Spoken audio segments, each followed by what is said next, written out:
Hello and welcome to Roll Together. I'm Sean, he, him, your games master for tonight's tale, and I'll be guiding our brave band of heroes through the unknown. Our quarrelsome quartet is bound for Conyberry, a town shrouded in whispers and unease. However, they found themselves thrown into the past, so the Conyberry that they have grown, that's fair to say, quite familiar with over the many time loops that they had been trapped in, is now renewed, refreshed, 100 years into the past, a century ago, where they find themselves confronted by a number of the townsfolk. But what secrets lie in wait? What force is going to unveil itself? And most importantly, will our adventurers make it out unscathed? But before we unveil the mystery, let's meet the players. Please introduce yourselves, your name, pronouns, your characters' names and pronouns, and a quick glimpse into, let's think, what are they kind of thinking, having been thrown into the past? Maybe just like a brief thing. And I'm going to throw it over to Josh first. Hello there, my name is Josh. I am going to be playing Jakarth Surian, who is a Simic hybrid, although officially, it is what he officially is, but he's actually a human dragon man thing, dragonkin. That's a completely different setting. Half dragon man, there we go. He is a ranger, he is a fighter, and he is currently very confused as to why they're currently in the past. I believe there was something to do with a werewolf in the last session. There was something, I remember diving to the bottom of the lake and finding lots of skeletons down there for various different peoples and creatures and things. So, and there was, and I think we also discovered that there was something that happened 100 years ago as well. So I'm interested to find out what else is going to happen. Mm-hmm. Lovely. I'm going to pass over to Evie next. Hello, I am Evie, I use she, her pronouns, and I am playing the ex-princess and knight, Tine Vandermeer, who also uses she, her pronouns. Tine is an Air Genasi draconic bloodline sorcerer, and she is currently probably a little perturbed by the lack of being able to beat up some inevitables in the last session. I just think she was stopped at the last minute. Also a bit perturbed now that she's in a timeline where she doesn't have renown and status and legend behind her, but it's also a little bit like, they sent us back in time. Maybe my pig friend, whose name I have momentarily forgotten, could benefit from such an arrangement. Deals to be made. Yes, maybe Aefla could yes. could do with this, yes. I think I'm going to go to Nick next. Hello!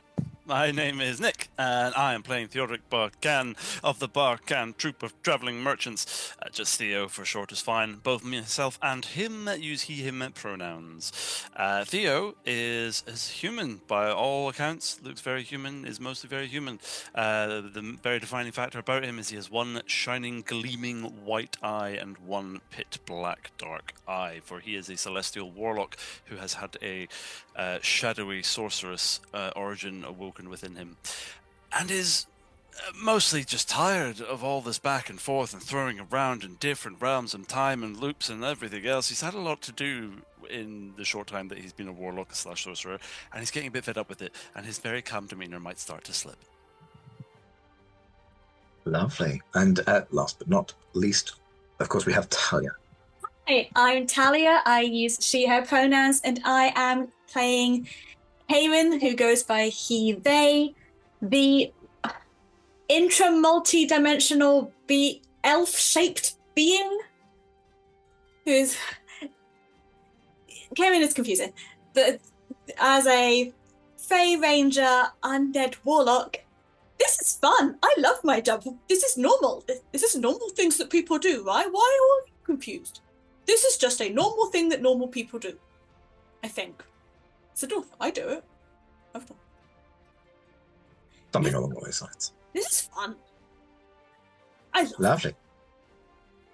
Okay, so thank you all for being here. And before we do dive in, let's hear from our fantastic sponsors and supporters who help make all of our shows possible. We are proud to be sponsored by Phoenix Dice. You can go to phoenixdice.com to get yourself some clickety-clack Rathrocks, including some limited edition Roll Together dice, which I have right here. And if you use the code Roll Together, all caps, at checkout, you can get yourself 25% off of your purchase. We are also proud to be supported by Idle Champions of the Forgotten Realms. If you type in exclamation point code into chat right now, you'll get yourself a code for a free Electrum chest, which you can use to get items to power up your heroes as you collect them and battle through waves of monsters for free on various different devices, including fridges and freezers and microwaves, if you have the smart kind. We are also proud to be supported by Homie&theDude. They are a TTRPG group that make various different supplement books, not just for D&D, but for all kinds of different types of TTRPGs. They've got The Wandering Tavern and Scorched Basin, and if you want to check them out, you can follow the links in the chat or in the description below, and you can see if they have any other Kickstarters going on at this point. And if you're interested in buying any of their stuff, if you type in Roll Together, all caps at checkout, you can get 10% off of your purchase. Massive thank you to the D20 Club Dice Heads and other tiers on Patreon. They are fantastic. They are the best. You can join them from as little as one of your local currency per month, or one goat, which must be sent to Roll Together HQ because the kobolds need the goat, by following all of the links in chat or in the description below. Speaking of the description below, if you are watching us on YouTube, please do consider liking this video, subscribing to the channel, and commenting down below, because it helps the algorithm tell us what you like, so we know what to make more of for you.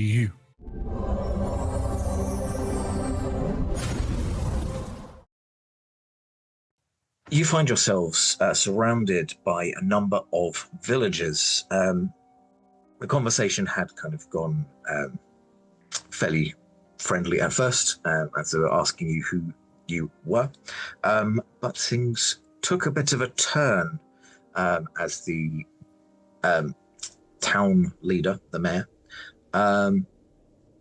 turned into a werewolf, slightly unexpectedly. Now, before I ask you to roll initiative, I'm going to ask you to cast your minds back to a time when you had fought together before in the town. Indeed, because I had promised that we might get to explore some of the hijinks Faerun has inflicted on us, unleashing a particular largely triangular structure upon the town.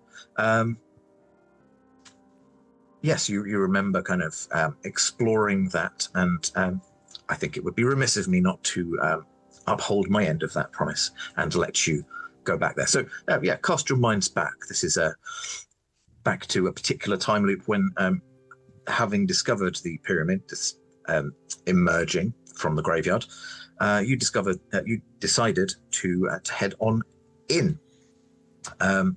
First thing I'm going to ask you actually is, who would take the lead? Go on then. Nice. Yeah. Faerun feels responsible and so therefore is going to make Jakarth do it. What? Wait, is Tine doing it? Is everyone kind of? I mean, how would the conversation have gone? I would say the pyramid has been there for a couple of loops, and shows no sign of going away. When I say it's there, it kind of around about the time that Faerun had passed through every day, it just suddenly emerges. So in the morning, no pyramid, and then suddenly pyramid. It's a little bit after the frogs start pit fighting in the middle of the town square.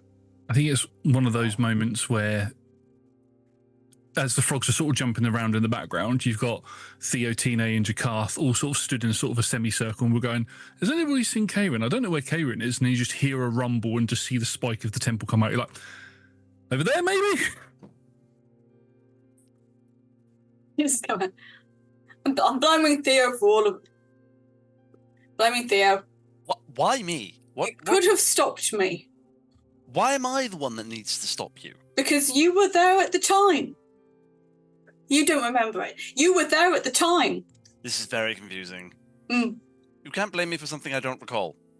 Yes, you can.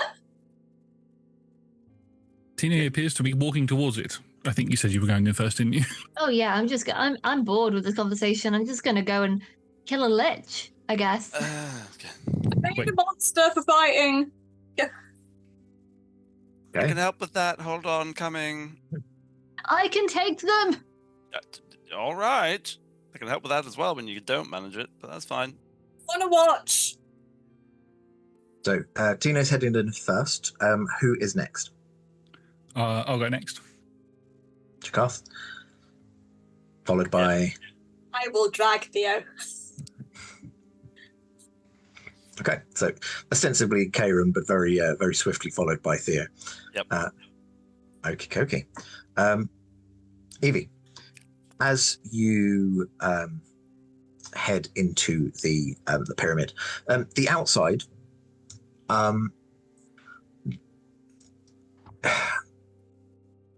it's obviously a pyramid, but we're going away from the kind of Egyptian kind of appropriation angle.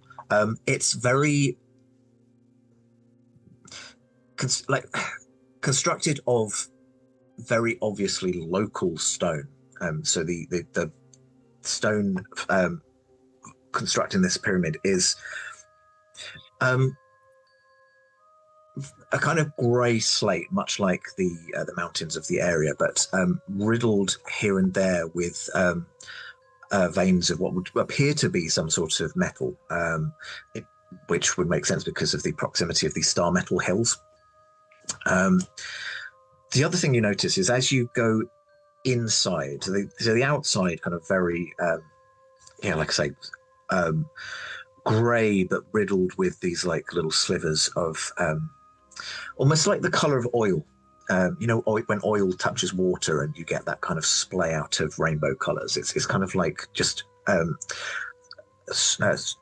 rivers of this metal on the outside of the pyramid. But on the inside, it's almost a complete flip. It's almost as if it was constructed from wood, or at least there are struts and supports as one would find in a mine or similar. It's almost like the interior to a tavern, because of the kind of support beams and the walls slightly cladded to disguise the stone. You also find that the bit of the pyramid that poked out of the ground actually only the tip of it. As you kind of enter and swiftly have to start descending down, it's sloped ground rather than stairways. You just kind of find yourself in a tight right-hand corner, which then curves around another tight corner, but gradually kind of expanding out and out so that each section is longer as you are working your way around the outside of the pyramid. Can I have a perception check from you, Evie? That you can. That is 16. Oh, 16.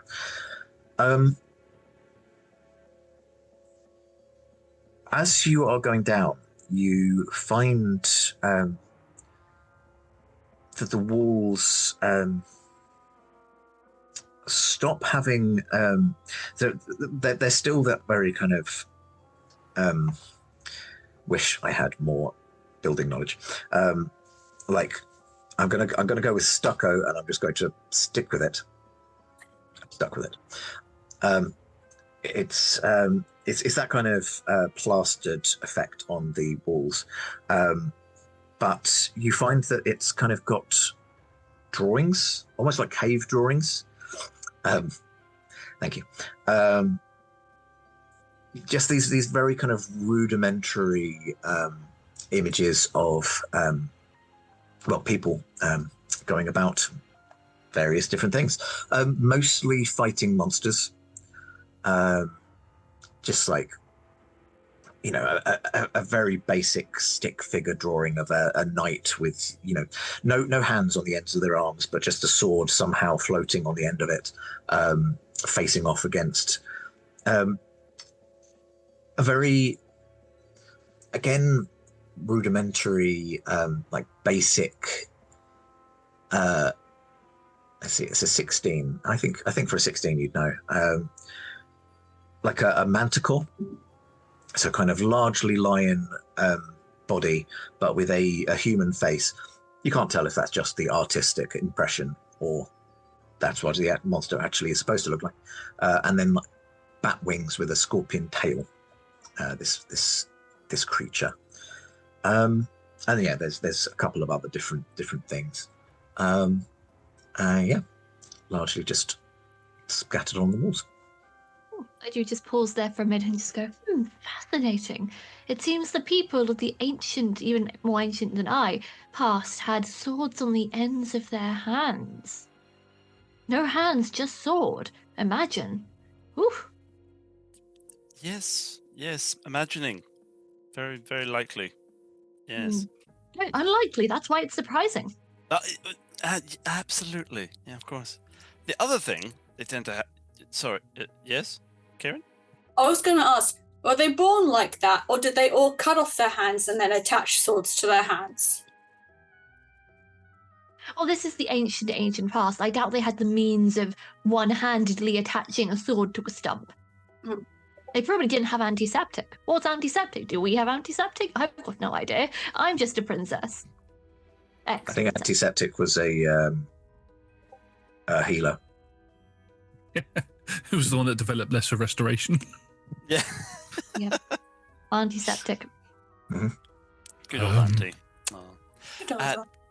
The other thing that a lot of these old places tend to have, at least from the readings that I've gone through, are ways of disrupting unwanted guests. Maybe we should be looking out for traps? Just a thought. I mean, have you seen this place? It's hardly a realm of opulence. What are they protecting? I mean, I guess this manticore, maybe, but I don't know. It doesn't look rich like it did on the outside, you know? Is that a manticore? It could be a griffin. Not sure. What if it's an unholy amalgamation of the two? He had a baby. No, it's not that romantic, Karen. It's unholy. It's terrible. It's maybe it's a baby. Fine. A mantafin? Perspective. I mean, it could be holy to them and unholy to us. Grifficore, yeah. That sounds actually really cool. Or Nick's that idea for Adrian. Yeah. That's my aesthetic, Griffcore. Yeah. Oh, you beat me to it. That doesn't get booed. Two of us thought of it at the same time. Yeah. Nice. So, should we should we be just a little bit more cautious, even if there is no potential for traps or anything, if there's potential for maybe a creature like a manticore to be in here? Last thing we want is for Tino, who is this like a mine shaft / pyramid-esque tunnel, so it's like a single file thing, or are we like open in an open space? At the moment, where these kind of drawings seem to be, it is a single file only. Like it's what I imagine kind of D&D, the 5 foot rule to be. Like in non-combat situations, yes, you can kind of just walk around each other and everything. But while Johnny swords for hands is spinning round in circles, you don't want to be within 5 foot of them. Yeah. So yeah, you can kind of cluster around, and it's you're not like. Okay. Might be worth us being slightly cautious if we're in a single file. We're in perfect sort of line for fire. Yes. Very well. Theo, look for traps. You scout ahead. I'll wait here. Report back. Sure, of course. Why not? I will carry on and look for traps.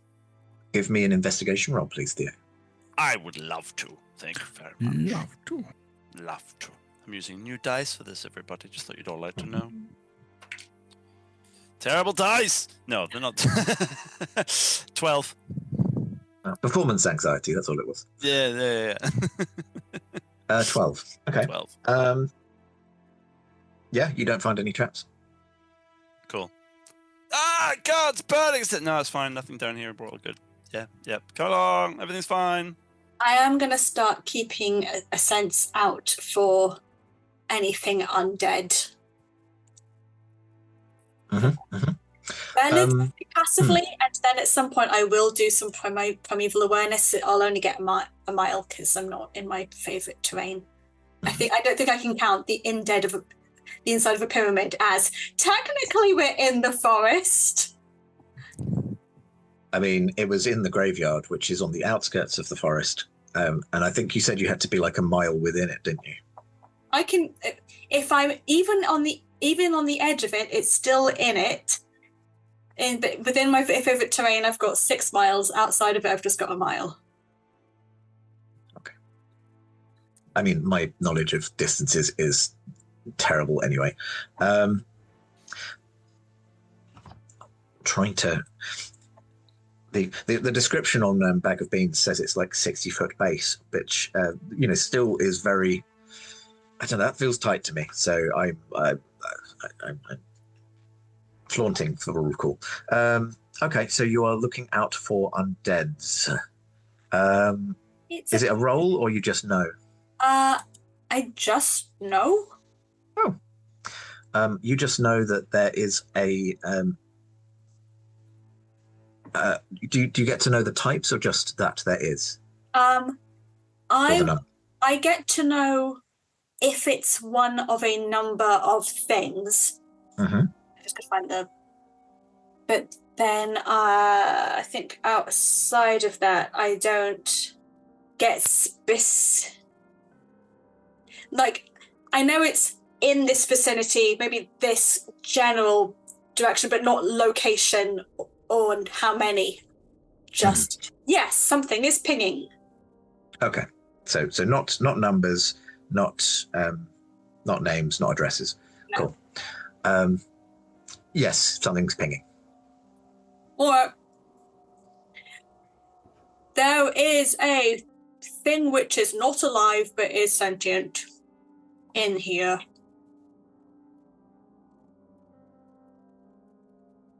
Lovely. Are you eating the moss off the ground? Don't eat the moss off the ground.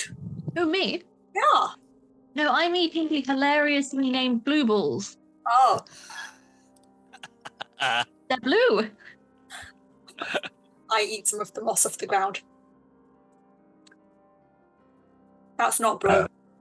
I have nothing to say to any of that. Give me a constitution roll. Karen. Also, I made a Tango product, Canon in Unit. So, sponsor, please. Constitution. 14. 14. I think 14 probably passes. It tastes like aspirin, which is another one of Antiseptic's products. I don't think it's going to make my headache go away. Headache isn't really inside the head. Oh. It's not going to do much. Anyway, Lady Princess, there is an undeady thingy here somewhere. Oh, fun. Let's kill something for a second time. Fire. I'm sorry, this is like the 100th cycle. I need to kill something. Not that I crave killing things, of course. Absolutely not. I just mean something to liven up the routine. Got it. Oh no, I'm 100% behind you, Tina, on that one. Yes, please, let's just kill something. Yes, literally right behind you because this is a single file corridor and I can't actually get in front of you. Nor shall you. Let's go. Okay. As you carry on down the corridor, I think the order's slightly changed because you did send Theo down to look for traps. And as you descend, you can see ahead of you the corridor turns tighter than it had been for a bit, indicating that you're probably direct in the center of whatever the length of this side. As Theo turns the corner, you do fall face first because there was a tripwire that you didn't see. A simple tripwire, literally just a bit of string across the way. And can everyone else give me a perception check? Perception, I certainly can. 13. 13. Can't do math. 27. Mm-hmm. I rolled a 9 for a 21. Okay. So I'm taking those in the marching order. So Tina, you were then next. 13 is lower than what Theo rolled to not see it. So you also don't hear Theo falling over. You also trip on the tripwire and land on top of Theo. Jakarth and Faerun, however, you are absolutely fine with those redonkulous rolls. Thank you for breaking my fall, Theo. It must have been impossible to see. Yep. Still laying on top of you, not getting up. You're very welcome. You appear to be laying down on the job. Is it comfy? Should we all do it? No, please Does don't. everyone come lie on Theo? No. Lies down. No, not getting involved. Nope. You're not invited. No. That's fine. Thank you. I appreciate that, Jakarth. Nope, that's fine. Thank you. Okay, that's enough napping. Let's get up. Let me get up. Oh, that's better. Oh, dear. I'd like to think that something in your back popped and you can't tell if it was good or bad. Mm-hmm. He's just going to lie there for a second and be like, oh, that might be all right. I'll hold my hand out for you to help you up Thanks. Thank you. with my 9 strength. Ugh. Is that you have 9 strength, or are you? I have 9 strength. I'm -1. Oh, So I'm we're not much equal. help. We're equal, so it's like a seesaw. I come up, you go. Wow. Okay, well that was fun. There's tripwires, by the way, occasionally. Right. If I was a good ranger, I might actually have had the ability to be able to sense traps, but I'm not a good ranger, so I don't have that. I can make traps. Does that count? Evie, Can I inspect what the tripwire is made of? you absolutely can. Ooh, May I I think- assist? you may. Investigation, please, with advantage for the help. Ooh, that's I good wanna because know what I've tripped me up. just flat roll. And that first one was a 1, so. But the next one was a 20, so it all evens out. Hey, it's the seesaw in action again. You kind of, as you you lean in close to try and get it, but it's kind of like you're viewing it far too close, and it's just blurry. It's at this point that you realise that maybe you should probably see an optician. But I will Theo not get kind of glasses. Theo kind of helps, like testing it. It literally it doesn't seem to be some more dangerous traps would have the tripwire actually activating something, but this literally seems to be just a piece of just simple twine attached on both ends. It seems to be coated in something nothing dangerous. It's not poisoned, or it's not going to have infected you in any way. Just whatever it was that they coated it with seems to have allowed it to remain for centuries. Okay, I'm going to experimentally try and set it on fire. Okay. Being Roll your twine. attack. Okay, so that's 19 plus 12 to hit on the twine. I was like, what's a fair AC for twine? I'll go for 5. Yes, I think that hits the twine. It ignites immediately. It kind of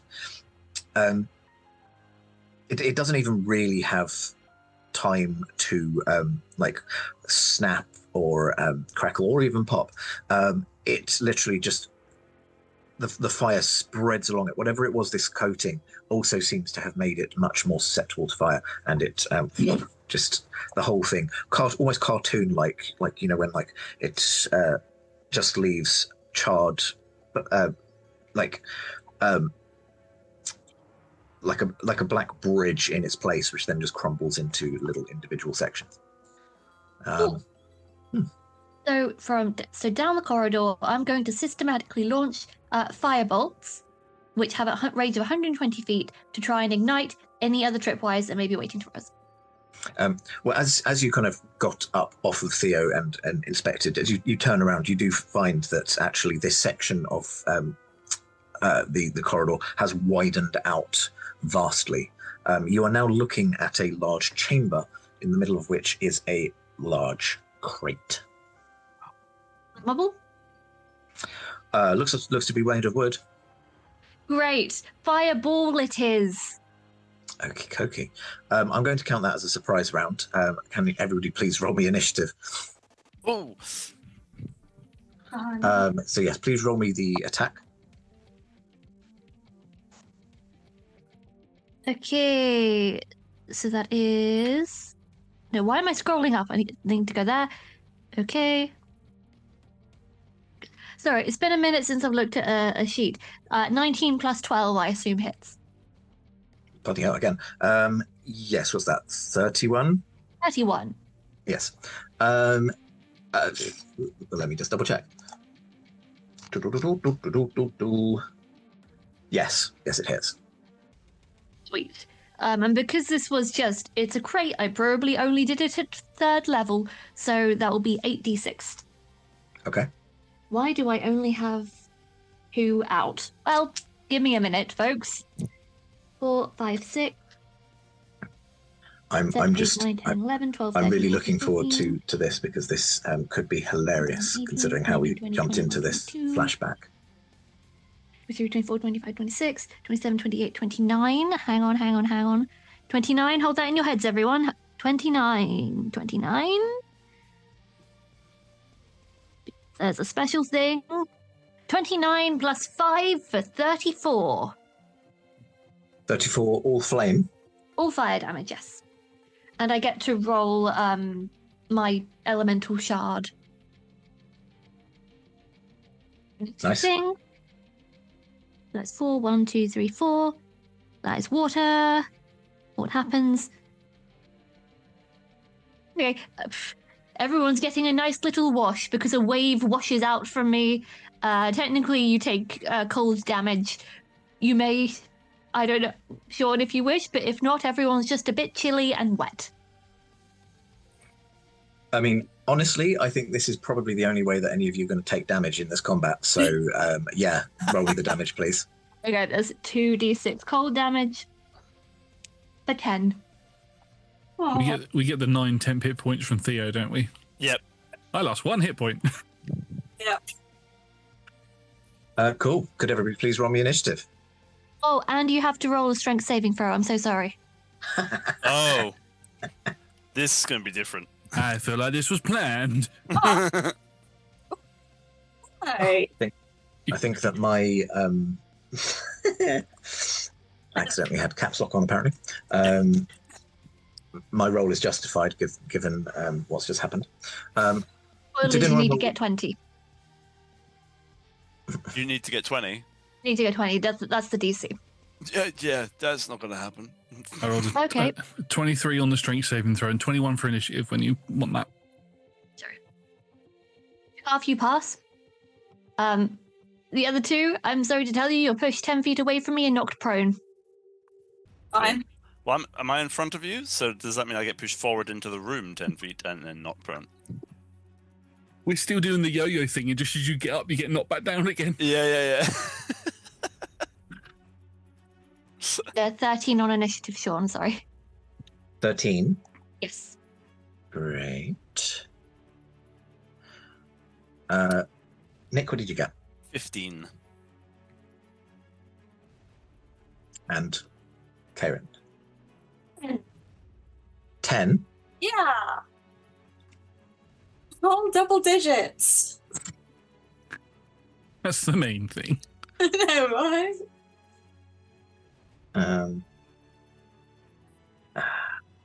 Come on, Excel. Give me a quick sort. I know what I'll do. Cool. So, I need to check what my dex is. Yep, fair. Fair. Okay. Josh, you are up first because you rolled one higher than the occupant of that crate. Can I see the occupant of the crate? No, all you can see is a crate that is on fire. Blue That crate's fire. on fire. Is the crate making a noise because it's on fire? It starts out as a kind of very dry rasp, like almost like someone who, you know, in the morning where you have that kind of, I'm going to call it carpet mouth, where you're just like, you can't talk. You need a drink of water. But now imagine that you're also on fire. So you're trying, you know, someone with carpet mouth trying to scream. That's your motivation. Go. Is that kind of, that kind of. I'm gonna guess that's where the undead source is coming from. Do we just stand here and watch it burn, or should we let it out? It might be a friendly undead. I'm gonna let it out. I walk over and I just sort of pull my short sword out and I jam it into the roof and I'll try and pry the roof open. Okay. Give me. I'm going Lid, to. not roof. The lid, yes. The lid, not the roof. I'm going to say because you're using your sword, I will allow an attack on the lid. Oh, thank you. It's an 18 to hit. 18. It's not nailed down or anything like that. It's just a basic kind of just laid over the top kind of lid.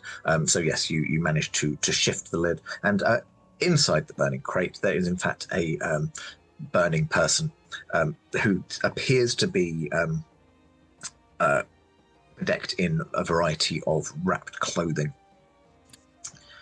Is this crate a coffin, or does this look like an actual storage crate that somebody's sort of cowering inside of? Give me a investigation or perception. I'll allow.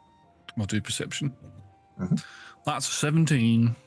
17. With a 17, you can see that the crate does seem to have a logo painted on the side. The logo appears to be of a sword. Similar to the one on your t-shirt. Oh yeah. Mine is made up of dice. Yeah. Are you okay in there? It looks a bit hot. Would you like me to help you out? That's probably all you'll be able to say on your turn. That's fair. You might get a response at some point. Anything else on your turn? No, because it's not being aggressive towards me in any way, so I'm not just going to randomly open the crate and turn invisible. No, that'll be my turn. Okie dokie. On the next turn, the next player turn will be Theo, but between your turn and Jakarth, it is in fact the occupant of the crate, who gets up, is not happy. Sleep was disturbed by being set on fire, and is going to attack Jakarth, which is going to be interesting.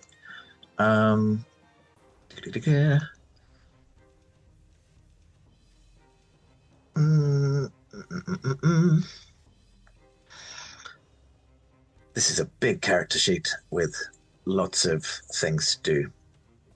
Well, I don't like the sound of that. Can you please make a wisdom saving throw? I'd rather not. Could you pick like one I'm good at? Oh, that doesn't look like a good roll. That is not a good roll. That's a natural 1 through a 3. Oof. Okay, you are frightened until the end of this creature's next turn. The creature's kind of clambering out of the crate, and you just look into the eyes which are missing any eyeballs or similar. I mean, I don't know what else you'd expect to find in an eye socket, but whatever you were expecting, it's not there. Merely the endless depths of the void are in that glare as you stare into what you would expect to be the back of its head. There is, in fact, galaxies upon galaxies, and you're struck by the sheer scale of the universe and how tiny you are in it. What the hell have you unleashed on us all, Karen? Fun. Because you failed by more than 5, you are also paralyzed. And yeah, Paralyzed in fear. There we go. you are. Fear and awe. Right, I can do one of those, and I can also make one attack with its rotting fist. Oh, it's one of these bastards. So I'm going to rotting. I'm paralyzed. I can't say anything. Apparently. Yeah. Yeah, I'm assuming that paralyzed means that you... Right, your speed is 0. You automatically fail strength and dex.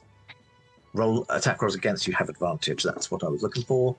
And any attack roll that hits you is critical if the attacker is within 5 feet, which it is. Which luckily, I'm immune to crits because of the armor I'm wearing. Boo. What was this about us not taking much damage from this fight, Sean?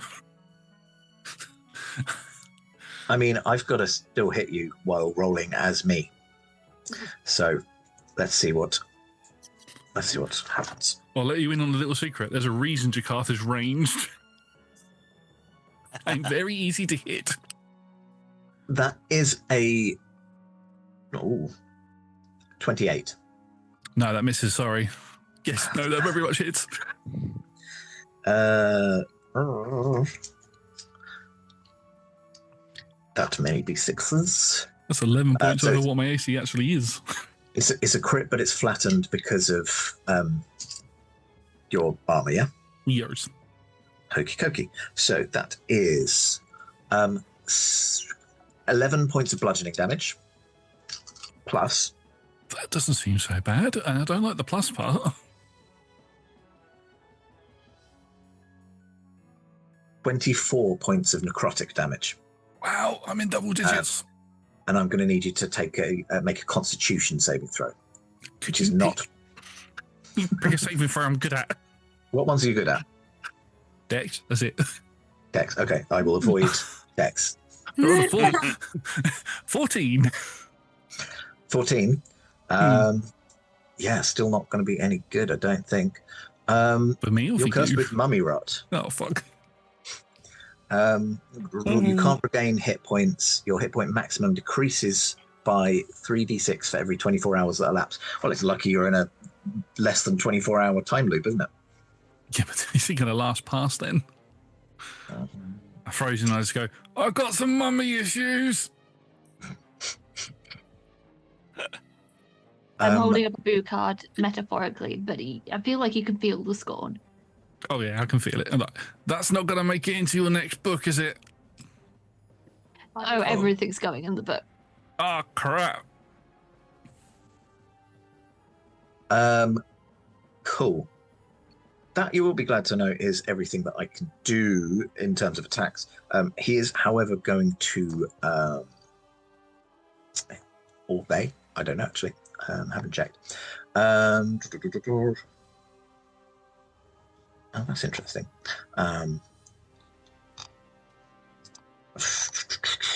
You're paralyzed, so you have the incapacitated condition, and I believe that means that you can't make opportunity attacks, doesn't it? I can't do anything. This is what I thought. Yeah. Depends on how you rule paralyzed and stunned, because some people don't like the way that they actually ruled. But yeah, paralyzed means I don't do anything. Literally just skip my entire turn. I think it makes sense that you're kind of literally just in this kind of state of complete stunnedness. So you don't make any reactions as this creature exits the burning crate and moves 30 foot closer to everyone else. Actually, Yep. 15 feet, because it's going to take some of his movement to get out of the crate. So Is yeah, he, is he still on fire? I I asked that because I literally just want to go, there's a burning man coming towards you. what does your spell say, Evie? Fireball. Yeah, do they remain on fire? Let me see. It takes damage. The fire spreads around corners. It ignites flammable objects in the area that aren't being worn or carried. It doesn't say that it lasts. It's just like ball of fire. I guess however you want to rule fire, how it acts. I'm not sure. I'm going to say that because I want this combat to last maybe at least a round, the fire, because you targeted the box is ignited and is on fire. The occupant is not, but did take damage from being inside a box that was on fire. Them's the rules, but that is also the turn. So yes. Up next, it is Eo with Tine on deck. I would like to get myself up from my prone position after having been blasted away chillingly by who I thought was becoming a lovely compatriot, Tine. And It was an accident. I will It's get just something myself that up. happens. I will get myself up, not quite fully realizing what's going on in the room. I go, do you mind? I'm sorry that I didn't see the blood. Oh, oh dear, hello. And I'll go 15. I'm going to use 5 because I'd have to use half my movement to get up. I use the other half of my movement to go away from Tine and Kieran, and away from the mummy in a different direction, basically. Mm-hmm. So that I'm not near that, and also I'm hoping that I've caught Jakarth out of the corner of my eye being stuck where he is, and go, no, don't like you, not good, burn, and that will be a flame strike, please, on Mummy. What does that do? Flame strike is a vertical column of divine fire. So this is 4d6 fire damage and 4d6 radiant damage. Oh, That's okay. what we're going to get. But he does have to make a dex saving throw, please, because it'll determine how much damage he takes. Okie dokie.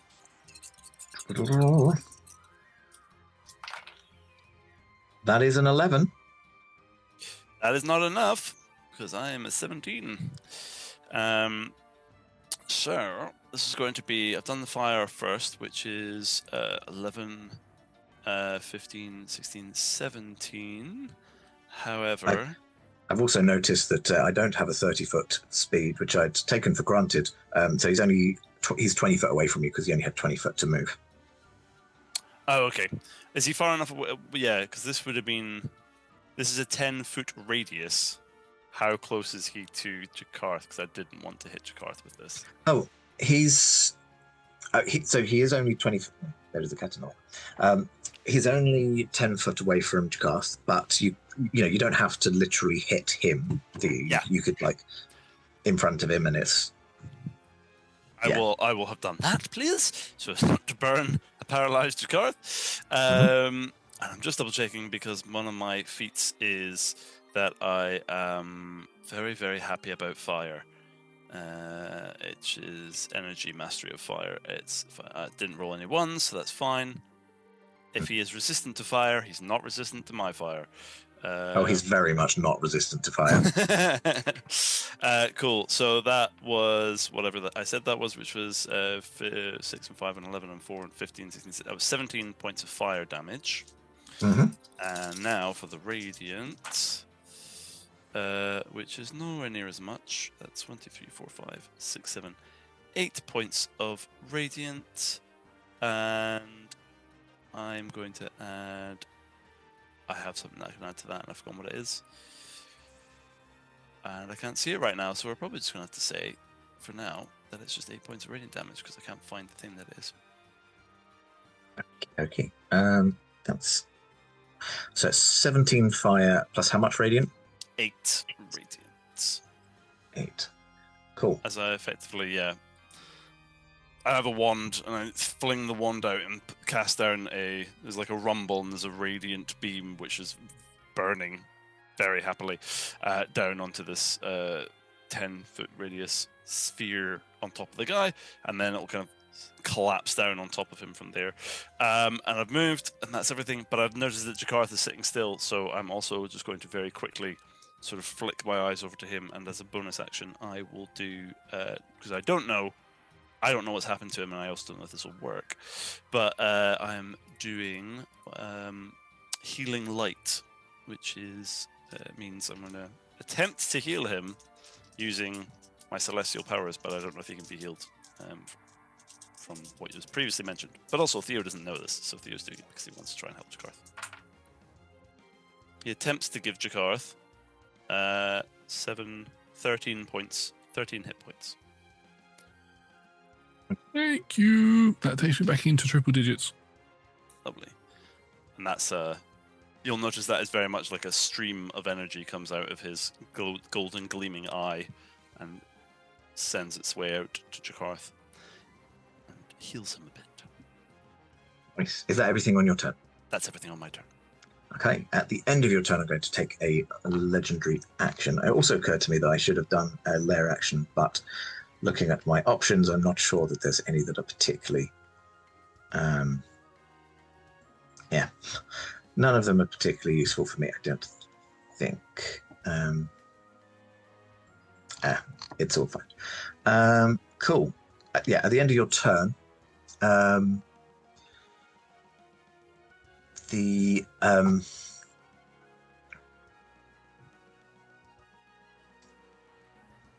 mummy is going to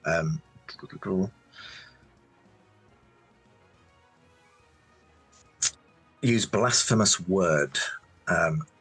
So it kind of curses under its breath, and you are... Let's see. You moved away from it, didn't you? Jakarth is within 10 foot of it. Yeah, you moved away. You're not. Yes, yeah. I moved in a... I don't know what the shape of the... I'm imagining it's a big sort of square room, so if I was knocked in, I've kind of gone diagonally off into a corner a bit. You didn't have to approach Jakarth, did you? You're not closer to him. No, I need to... As long as I'm within 60 foot, I can do my cast from there. Okay. In that case, it is just Jakarth. So can you please roll me a Constitution save? Is that one that I fail automatically, or is that just strength and dex? It's just strength and dex. Yeah, you're fine. Okay. Oh my god, that dice is going in jail. That's an 8. Okay. I don't think it actually makes a difference, actually, because looking at it, you're stunned again. This is what happens when you try to read a character sheet on the fly. The only part of me that wasn't paralysed was my eyes. So as I go to blink, you know, when your camera freezes in that really awkward position on your in like a half blink, that's how I'm stunned. Yep. Cool. After Theo, that means it is Tina's turn. Excellent. So, how crispy is our boy? Ooh. Our boy is looking about as crispy as my nan's cooking. My dad always used to say that they knew when dinner was ready when the fire alarm went off. My parents said that as well. Yay. Forgotten siblings. Paul, do we think so? I love to disintegrate someone. It's just one of my things, something about me, and my character. Does it look like a disintegrate might be on the cards in the near or imminent future? What's the kind of range for disintegrate to work? So it's like if we take the average, so it's like 40 plus 10d6. So if you like take an average, I think that's like 30, maybe. Plus. Probably not. Something like that. Yeah, 30. Yeah, I think a disintegrate would do it. Yeah. Okay. I kind of want to let Karen have a turn though. Oh. So I get the disintegrate up and ready. I don't have to kill it. I can stop it so it doesn't have to do it. It might do something with its hands to try and get out of it, so I can just like shoot its hands. Beautiful. You do that, and I'm ready to go. And I'm going to hold the disintegrate for after Karen has had their turn. Okay. I'm going to use another. I'm going to use another legendary action. I've got 1 point left, so I can't do the one that I was looking at.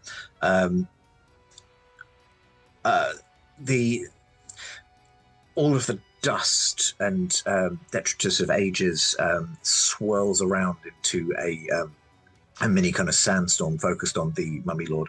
It also extinguishes the fire on the crate as it kind of swirls past.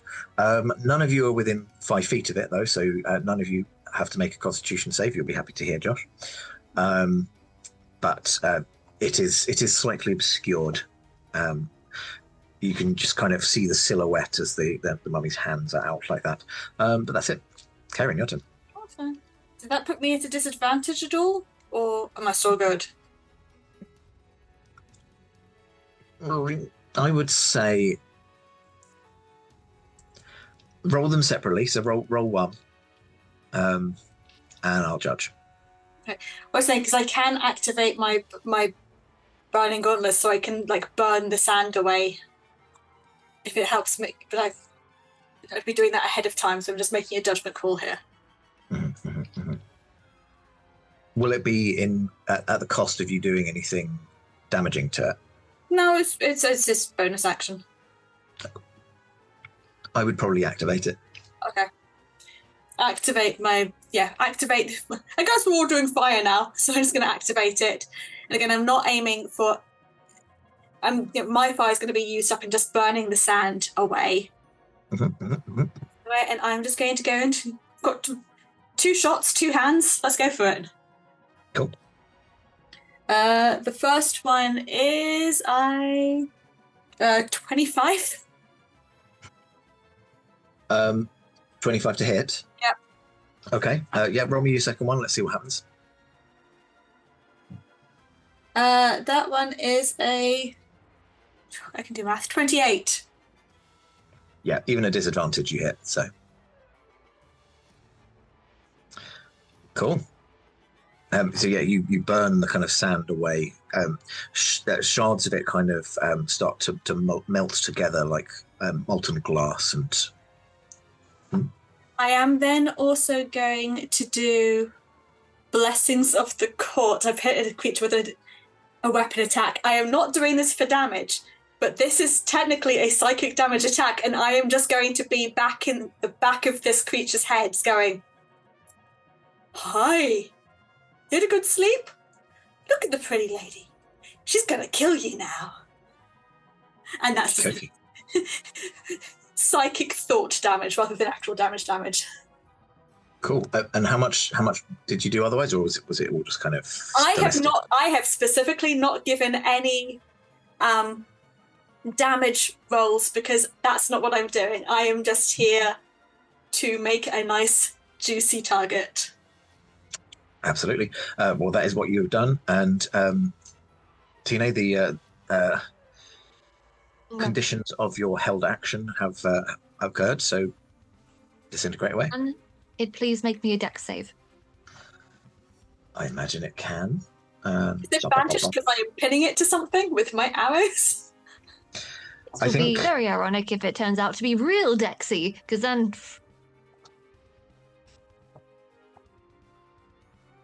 Well, with its mighty dex of +0 and no saving modifier, it gets 7. It needed 20. So, I'm going to use a 7th level spell slot. Yeah. And it is actually 13d6 plus 40, which I can't be bothered to roll all of those, so I am going to just use Beyond. So That's give fair. me a sec while the dice pepper my screen. That Oh, is nice. 85 force damage. Huh. Okay. 85. That's it though. That's not plus anything else. Oh, hang on. Oh, plus another. No, it's force damage. So I have a thing where I can re-roll up to 5 of the dice, but I don't know how to see what dice were low that I could re-roll on Beyond because I did it digitally. That's okay. If you there should be like a little downward arrow, which I think will tell you what all of the dice were. I in the can't bottom even right. see where the roll is anymore. I'm so sorry, I've lost That's it. okay. I don't know. Can I roll for Tino? Can I roll my psychic damage 3d6 on behalf of Tino for just the sheer terror of her attack on the creature? Yeah, why not? Go for it. I'm not saying you need it. I wanted to know how much in minus I was. You got 12 more points, Tino. Cool. It is from within. There is like a little vortex that appears, and blue flames just wreathe out until it has encompassed its entire being and disintegrates into dust. Amazing. Yeah, and it drops away in kind of burnt fragments of fabric, much in a similar way to the way that the Tripwire did. You are all out of combat,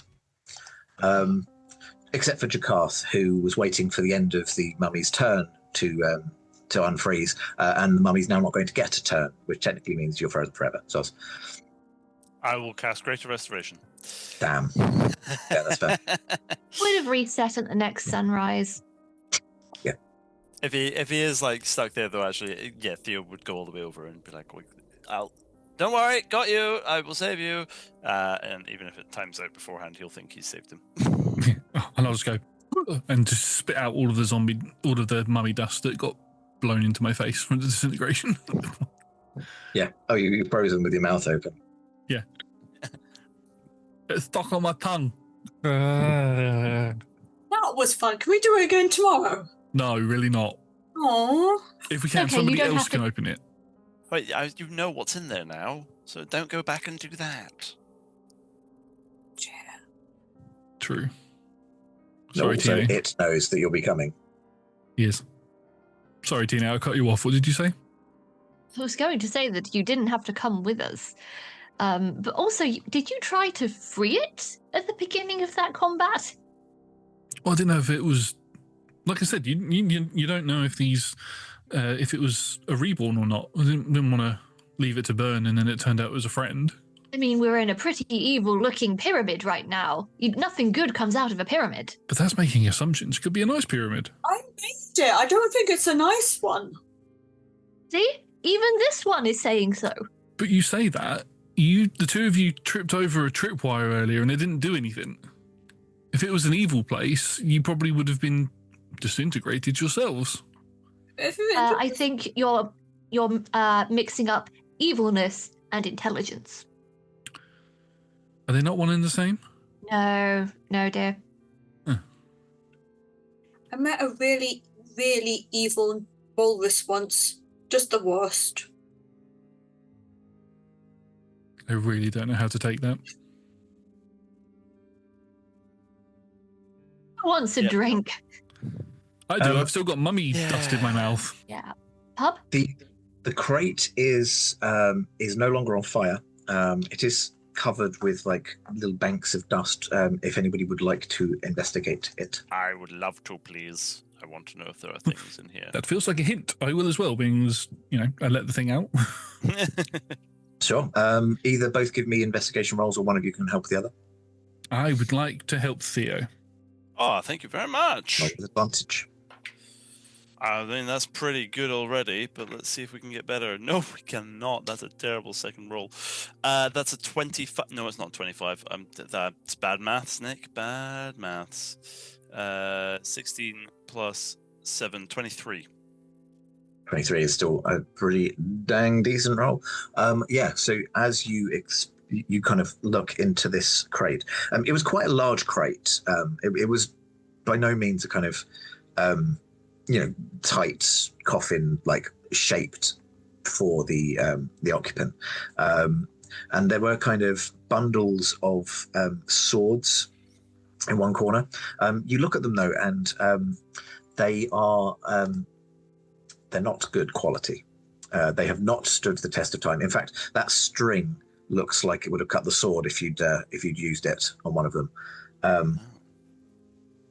But yeah, the swords are low quality, and you kind of like shift them around. And there's some other things like jars with spices, again, vastly out of date. But one thing that you do find is a small,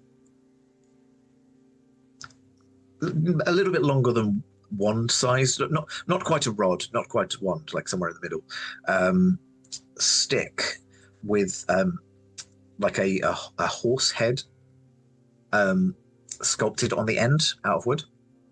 So it's almost like it's been whittled out of a single piece of wood. But yes, this large horse head carved into the wood. Is a scepter the one that's in between a rod and a wand? I don't know. It's also got like a sort of cross rod going between, so it's kind of almost got two little handles either side. On hobby horse. Wait, is this a toy horse? Maybe. Who wants to ride this on the way out? Theo, are there any other samples in there that we can take back to base? I mean, we've got these very, very decrepit swords that won't do much at all. Probably turn to dust as soon as they see daylight. And spices. They look pretty common. Yes. Yeah? Yes? Question. Does it look like these swords have been surgically removed from people a very long time ago? Give me a history roll. Yeah. That's the point. Did that mummy punch me with its hand or with its wrist? 23 on the history. 23 on the history. These swords, as you kind of investigate them, you notice that they have a like a artist's signature, I guess, or like the weaponsmith's mark. It seems to say Martin von Mensch on there, but it does have a handle. Well, all of these swords in this kind of bundle, they do have handles. In a lot of cases, the handles have fared better than the blades, but. Yeah, they don't look like, unless they did some sort of unholy, like embedding the handle into the wrist, then you suspect that maybe these were not wrist blade swords. These ones are probably more modern than the depictions we saw earlier. Got you. Any idea who Martin von Spiegel is? Anyone? Names ringing a bell? Martin von Mensch? Not a name I know. Is it just an anagram that has just been put in this pyramid? More than likely. I will let you roll all roll history checks, so it gives you extra chance. If anyone gets a nat 20, you get some above table, beneath table, really far away from the table knowledge. Did you get 20? I got that 20. I got that 20. Didn't think I was going to have to admit anything there. No, it's good. What did everyone else get? 11. 11? Yeah. Did you cast? 8. Tina, did you roll? Oh, I can roll again. No, this is Did you It was roll history before. But it was a reasonably high history, wasn't it? Yeah, I it's like, guess you asked the question, didn't you? yeah. Yeah. I suppose Tina's not really from the area nor the time period, so doesn't recognise it. With an 8 and 11, no, Faerun and Jakarth, like it's not a name that is ringing any bells for you, especially because Tina said completely the wrong name. Theo, however, being well versed on all of the historical knowledge associated with any kind of commerce in the Sword Coast area. You have very much heard of Martin von Mentz. Martin von Mentz was a con person operating out of Conyberry, who the above table knowledge that I'm going to give you for the natural 20 is that this is not an anagram. This is actually a character from Forgotten Realms that lived in Conyberry 100 years ago. Martin was renowned for being very stingy and creating swords that were so low quality they would often be destroyed on their first use. Oh. Hence them also not withstanding 100 years. He's also allegedly, but although it was never proved, allegedly hired a thief to walk around wearing a ring of invisibility to steal stuff off of his customers, which he would then sell back to them when they realized that they were missing something. Amazing. Yeah. Okay. Cool.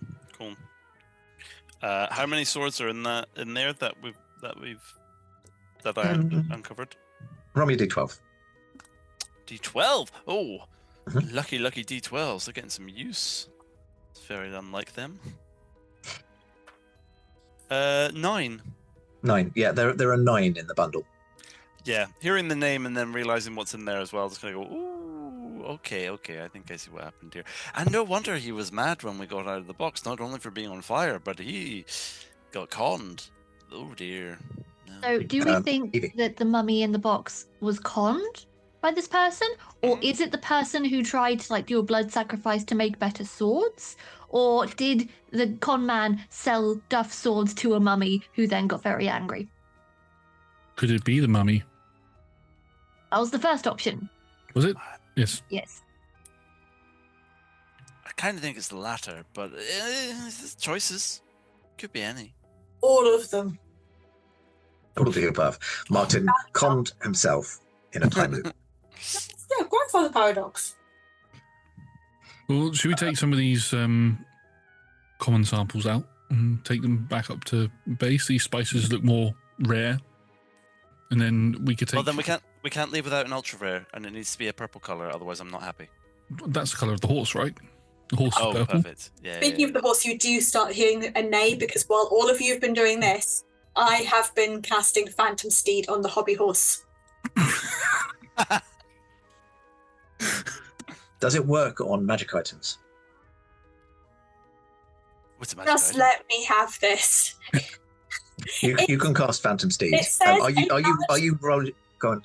It says a large quasi-real horse-like creature appears on the ground. It does not say where it comes from. I would like it to be the hobby horse, even if it is just for the journey up. Is Faerun going to put the hobby horse between their legs and ride it like this while making neighing noises? Or is that the Phantom Steed making neighing noises? Fine, both of us. Okay. It's Chippy. and Chippy's on the head, and Tina can also be on the hobby horse if Tina wants to. You soon realise that in addition to the Phantom Steed that you summoned, there is another seed has arrived into the vicinity. This hobby horse casts a summon steed. That's amazing. Oh, that's our way out, Theo. Great. Steed We'll have that one. So, extra horse, do you have a name? Sometimes horses have names and they tell you it. Do you have speak with summoned horse? I think if it has a name, it can learn English. And other bigoted things princesses say. Oh dear. I think on that note is where we're going to probably have our break. Right. So we will take up. That's us going to break. That was... So I think that is a good time to take our break. And as always, I have got a 9-letter word for you to unscramble. You can obviously unscramble it and only use some of the letters if you wish. You don't have to get the full, but if anyone does get it, you get the maximum inspiration possible. The letters are A, E, G, H, N, O, P, R. I'm going to attempt that with the signing as well. So A, E. I'm going to falter immediately a G. Nick, you know sign, don't you? Yep. G. Yep. What's G? Oh, sorry. A. Hold on. A, B, E, F, G. G. That's it. Yep. G. H. N. How many letters? O. P. Ooh. Is that P? P. P. R. It was on the hand. On the paper. There you go. Oh. One day I will practice before I do this, and then it'll be smooth. But that is not today. So yeah, that is our puzzle. So go away, see if you can unscramble the 9-letter word, and let me know what you find on the other side of the break. Ta-da. Welcome back. Right, before we do anything else, I'm going to ask how many letters you got. Who wants to jump in? Yep. I got, and I felt it was very vaguely thematic for what happened to a couple of us in the last fight. 5 letters for prone. Mm-hmm. Prone. Nice. Yep, that's definitely in there. Did anyone get the 9? Just quickly. I got a 9. I don't know if it's the 9, but I got a 9. Okay. Right, I will come to you last then. Since neither of you. Evie, you just had your hand up. I had 5. Oh, another 5. Go for it. Grown. Also Grown. thematically linked. Any game that I'm DMing, very thematic. Nick? I did have a 4, but I've now just realised the possible 5 if we're allowed proper nouns. Or Go places. Ghana. Uh-huh. Yeah, why not? Why not? It's in the world of Forgotten Realms, it's a made-up name. So Yeah, there you go. yeah. Cool. Josh, what was your 9? I am very surprised at how quickly I thought of this, and I think I've spelled it right. Mm-hmm. This is the key to it, is I think I spelled it right. I got orphanage. That is the 9-letter word that I had. Yes. Well done. There may be other 9-letter words in there. Let us know in the chat if you found them. But yes, orphanage, certainly a 9-letter word and correctly spelled. You'll be happy to know. Right, so that means you...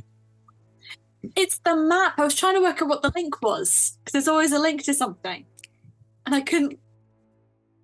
He was saying it, I know, and I'm like... And then realised, because I'm looking at the map right now. It's the map. I'm clever. What's the link? What's the link before we move on? Because I don't get it. Because I was trying to think of what the link was as well. It's because I'm looking at the map right now. It's the only reason why I got the thing that was the thing used to be. I can't remember what it used to be. I know it used to be, it is something else now, but it used to be the Sword Coast Adventurers Guild of Conyberry and Orphanage. Ah, I get you. Yeah. And it's now because I've got the recent map up. It's now the innumerable lambs. The innumerable lambs. I was so smug because I got through innumerable and then I screwed up lambs. Oh well. Yeah. So that is a D10 inspiration for you, Josh, and everyone else found 5s. So D6 is all round. I mean, obviously not for you, Josh. You've got your D10. That trumps the D6. Anyway, cool. So, when last we left you, you were exiting the pyramid with your gains, knowing, of course, that they will all reset in the next time loop, except for the hobby horse, which, being a magic item, has been retained. So you do have, and at some point, I would imagine you would get it identified by someone if you don't know how to do so yourselves. It is a magic item that has a once per day casting of Find Steed. However, in order to cast it, you have to be riding the horse using the two handles. Say nay, either like that or as horsey a voice as you can. But additionally, if you have anyone behind you who is cupping their hands and clapping, the horse will have an extra set of legs and an extra space for extra people for however many are clapping, up to number of 10. Amazing. Luckily, Chippy was clapping behind me as we were not intentionally summoning this extra steed. Yeah, it's got two tiny squirrel-sized legs in the middle, trying to keep up with the big ones. Become a super horse if you use coconut shells to do an extra realistic noise. I would say that depending on how much effort you put into saying the word nay, and indeed how realistic your clapping is how defined and realistic looking. So if Faerun had literally just gone nay, the horse would look like basically a drawing that you can sit on. I'd love the idea that one day we like if we have this and we do it for multiple days, is one day one of us gets the hiccups as we say nay, and it's like nay, and it comes out in like block form, like broken up pixels, and that's how we have to ride around on it all day. We invented cubism. Yes. It was a really uncomfortable day. Karen speaks animal language. I think it's relatively realistic, even if Talia cannot do a whinny at all. Reasonable. Cool. So that is the magic item, and that is what you are able to do on a few of your extra days, is summon a horse to go gallivanting around the edge of the dome that you're allowed. But that is a previous time that we are reminiscing about. And I will now say you can all press the long rest button. Ooh. I definitely need that. I think one of the montages that we would have done now that we have this magic item would have been to get everybody in who is in the village to do the clap, just to see how long we can get this horse. Yeah, you find it caps out at 10, but that is Horrifying. Yeah. A few people just kind of still want to join in, and they kind of form a conga line behind the horse. Nice. That was a party montage.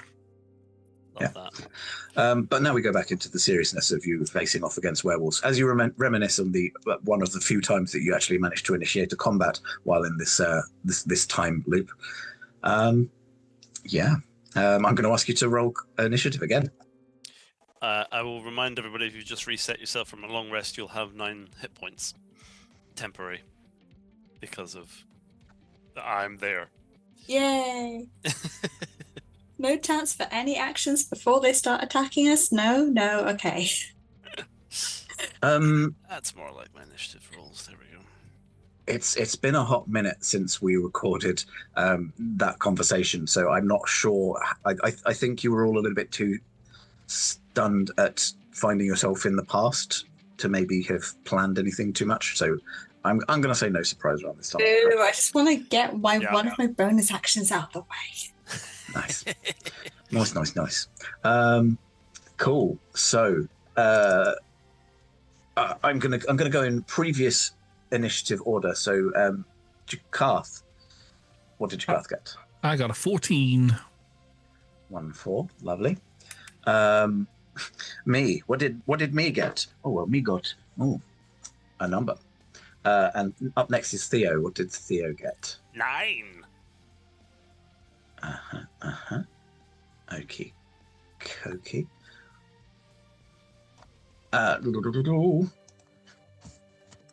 And Tine. A forceful 4. 4. Mhm. Lovely. And Karen. 24. We basically reverse order. I can tell you in a second. What did you get? 24. 24.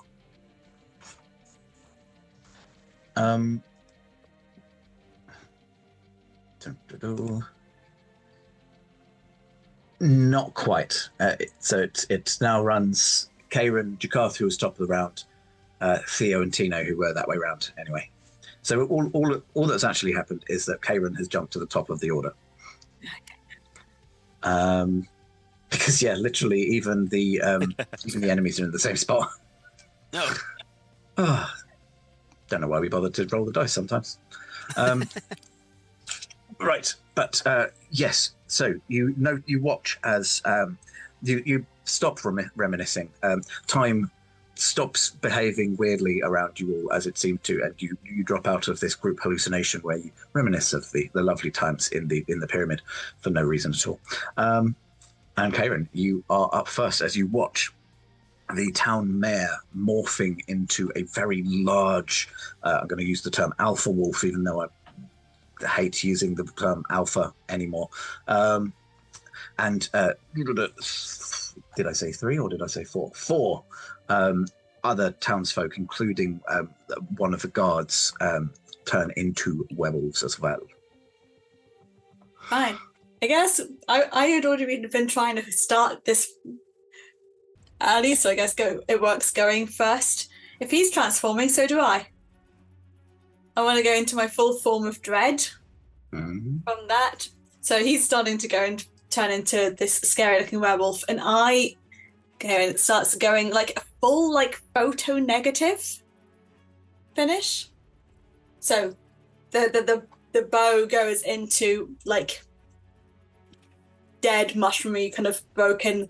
The outfit kind of looking rather than being like a humble kind of traveling outfit goes kind of full winter court. Everything just starts to glow and get sharp and jagged. The antlers, simple horns grow into full elk. All of this. The eyes go full black void, kind of slightly insectoid, but also just taking up pretty much most of their face. Teeth get a little sharp and bloody, like a wild animal. And then I'm just looking at my hero forge at the moment I made for this. Giant wings, which are vaguely non-functional. Karen cannot fly, but can step. But they just look cool and scary and impressive, just floating up there. And now I just look like essentially a terrifying, not even winter court, because that still makes sense, but something kind of if you had put every form of every scary bit of the courts together, and Karen was like, yes, this is normal. An absolutely just terrifying thing. And I'd be right in front of this werewolf's face and probably being faster than that. Do I have to make some sort of save? Not yet, you don't. I don't like that phrasing, but okay. I do get... I'm going to change the temp hit points, so I've got 13 temporary hit points. Now, and...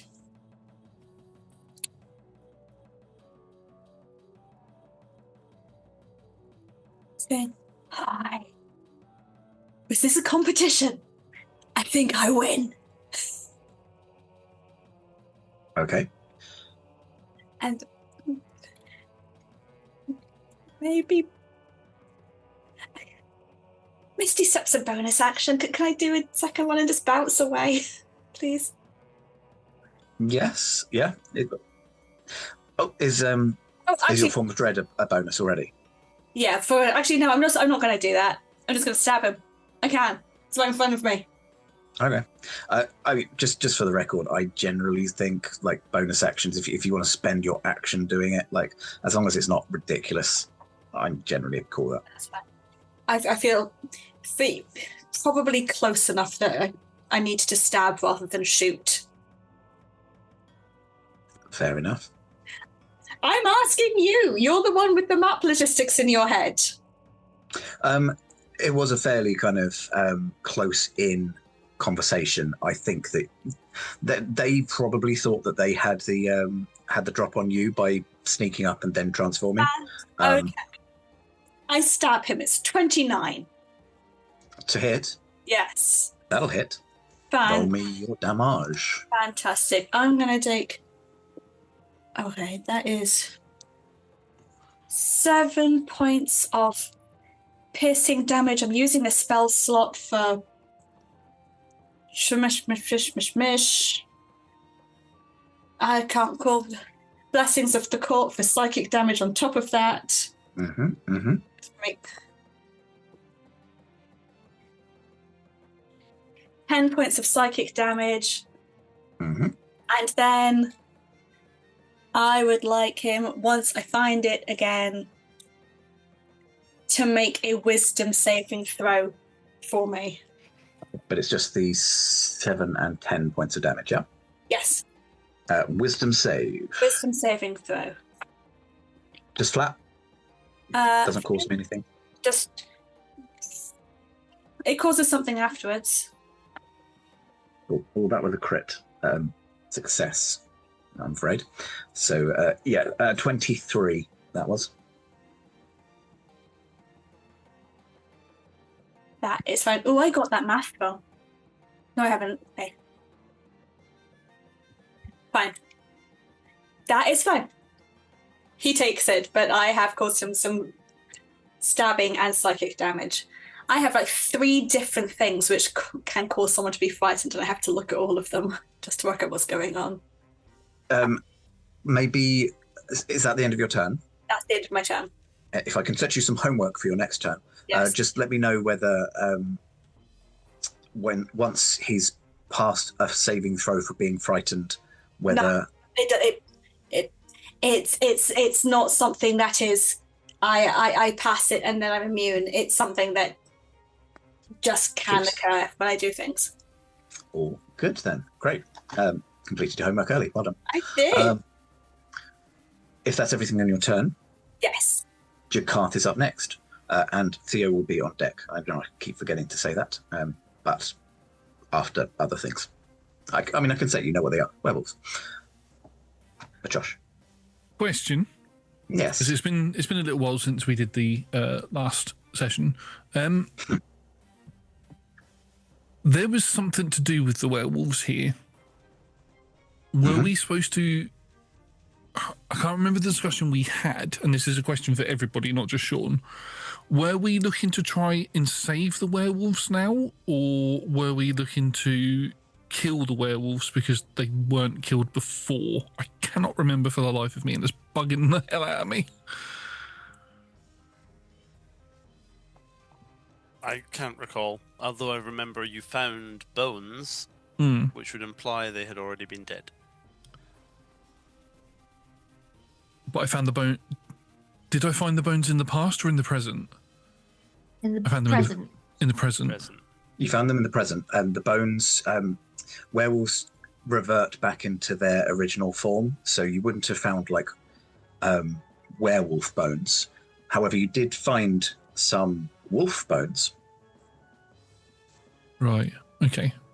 I remember finding something on a wall. You did, yes. You did some investigation with Airfware, and you found, I think it was sigils that, because the stone had been taken from nearby, and you'd kind of found some sigils that were for a local werewolf tribe. This seems really odd to the audience who are watching this week after week, but it has been a little while since we've recorded the last session. So I will... This is a one-shot, if anyone can believe it. I forgot I can stab twice as well as shooting twice. Oh, okay. I rolled the same on the D, so it's another 8 points damage. Cool, I'll take that. Thank you. Carry on, Josh. So in answer to your question, I don't know that you had enough time to discuss between yourselves whether you were going to try and save or save the village. You just knew that you had to kind of try and do something to break the continuity, and you knew that the village had been destroyed by werewolves at some point. I think, as I'm sort of getting my weapon out, I think the thing that the inimitable were going on about was something, maybe a curse on the village, maybe for killing the werewolves. Maybe we try knocking one out and questioning it first. I don't know why I suddenly went posh, but yeah. And then I pull my arrow out. As I pull the string back, the string begins to light up this sort of white color, and then that sort of descends down the arrow. As I fire it, it's going to change the damage to force because I'm going to use Planar Warrior. Nice. As my bonus action, and then I'm going to take 2 shots at it. These will be non-lethal and with sharpshooter. Cool. Sure. That is going to be a 19 to hit on the first one. 19 hits, yep. Cool. And the second one is going to be an 18. And 18 also hits. Cool beans. Let me just quickly check one thing. I just want to check if it's just on one attack or on all attacks. It is the first time. Okay, so this first attack is going to be 3d8 plus a d6 plus 19. Mm-hmm. So that is going to be, that's cocked, that landed on my wire. 10, 13, 32 points of force damage on that first one. 32. Mm-hmm. And then the second one is, oh, that was max damage. That's going to be 27 on 4 points of force damage on the second. Would you believe I rolled 4 dice for the first one and 1 dice on the second one and got very nearly the same result? It's always the way. Yes, I'm sort of aiming, as the first attack is more force damage, I'm sort of aiming for one of its knees to try and buckle it a bit. And then the second arrow, it's less of a, I'm aiming directly at it, and it's more that I'm trying to sort of hit into things to cause them to fall on it, sort of thing, to try and knock it out rather than actually kill it. Mm-hmm. Mm-hmm. Mm-hmm. And then that would be, now I'll move away. I move far away. Very far away, ranged character. I didn't like getting rotty, fisty thingy from the mummy before, so I'm getting away. Oh, you'd be glad to know that even if you hadn't had the curse removed, you wouldn't have retained the mummy rot. That's good. Even on the couple of occasions where the mummy came out looking for a fight this time. And then joined the conga queue as we were dancing around the village. Recognise that hobby horse. Right. I just quickly double checking something. Do either of your attacks count as magic? Both do, yes, because my longbow is magical. Mm-hmm. Karen? Yeah, yes. Okay. Attacking the mare, you will both be shocked to learn that even though they are magical, they are not doing as much damage as you would have expected. Werewolf, silver, no silver, bad. Cool. Is that everything on your turn? Indeed. I am the worst at remembering these. I'm going to take some legendary actions. And seeing as they reset on my turn anyway, I'm going to do Mauling Pounce, which it moves up to its speed, but it's going to attack Karen anyway, and can make a claw attack. So, moves up to its speed without provoking opportunity attacks and can make 1 claws attack or 1 longsword attack against each creature it moves past. Okay. Basically, he's going to crouch down, do that kind of anime, like moving so fast that you can't even see the movement, and is going to do a zigzag through each of you to get to Jakarth. So I'm going to actually just attack all of you. So, yeah. Right. Sorry, not sorry. I mean, it's rare enough that I actually take any of you down, let alone like get to do cool stuff. Right, Karen was first, and I don't imagine that a which was his claws attack. I don't imagine that a 13 hits you. I am going to nominate Theo to be next up. Oh my god. I don't imagine that a 12 hits you. Oh wow. No, it doesn't. I'm going to put that dice aside. That's a bit better. Sorry, this one's on Tine. Does a 27 hit you? I'm sorry. You'll be glad to know the that answer to that. I do. No. But I have to ask the question. That is 10 points of slashing. And can you please make me a strength saving throw? Yep, hang on. So 10. So that actually took 1 hit point because I had the 10 pitch points. Nice. Strength saves are not my favorite thing to do. That is for the -1, that's a 6. 6. The blow, despite only taking away like one of your actual hit points, but kind of smashes through the shield that had been bestowed upon you by Theo. It's enough force to knock you prone. So you're slammed to your back as it slashes through. And one last attack as it hunts down Jakarth. That is not as good. It's a 20, not natural. Yes, I realised that I don't have shield because I'm not very good at what I do. That is a 12 Owie. points of slashing damage, and can you also make a strength saving throw? I'd really rather not, but I shall. 14? 14's not enough either.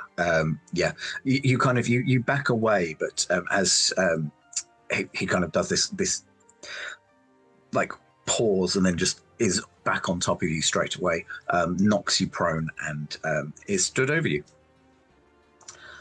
And that was the legendary action at the end of your turn, and then it is his turn. So yeah, you currently have a slavering werewolf directly above you. Look, first it was mummy dust, now it's bloody werewolf saliva. Get it out of my mouth. I mean, maybe you just need to close your mouth. This is true.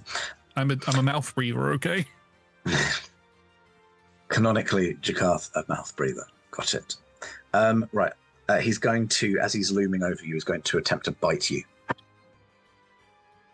That is a 27. Yes. Yes. It's D8s. That one. Never roll you want to put it.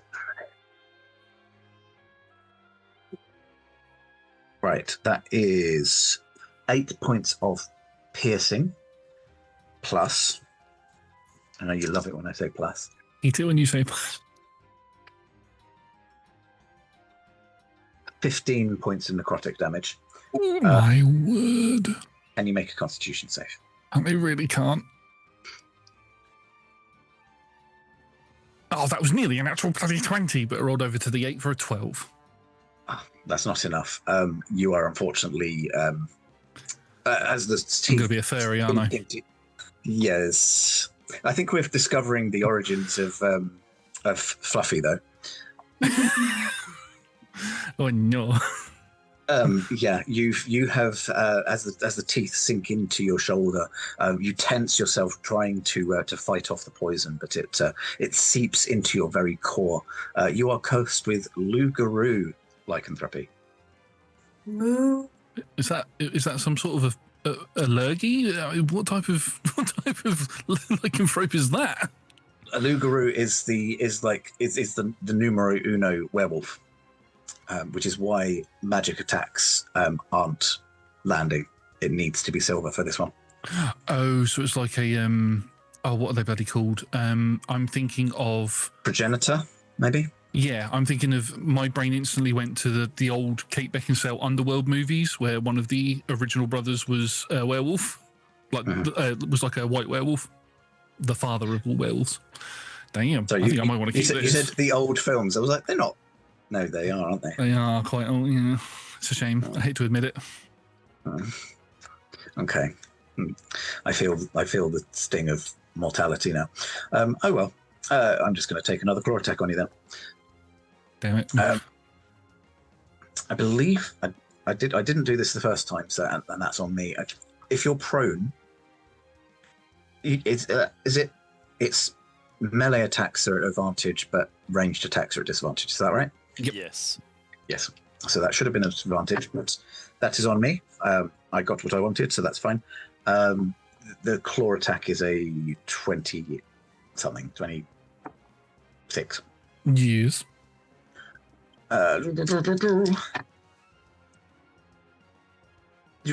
Right, that is numbers. 10 points of slashing damage as well. And you're already prone, so it doesn't knock you further down. It does the Dragon Ball Z thing of like pushing you further into the ground, but the ground caves a bit more. Oh! I'm ranged. Why am I in close combat? You got hunted down. You'll be glad to know that the other werewolves are not going on the same turn. It is now Thea's turn. Wait, there is another one? How... Seeing that one just go running past, where these other four, where are they? They are stood a little bit further back. The mayor was kind of right next to you having the conversation. The other ones were kind of... One was a guard who was quite close to him initially. The other two were actually townsfolk that saw, what was about to go down and also decided to unveil themselves. Okay. How far away are all of these people from me? I mean, how far away would be an ideal distance for you? I'm looking at, I would like a 40-foot square with as many of them in it as possible. Okay, 40-foot square. I think if you targeted werewolves only, is it, firstly, is it a square that you can designate targets, or it's a scattergun everyone in the square?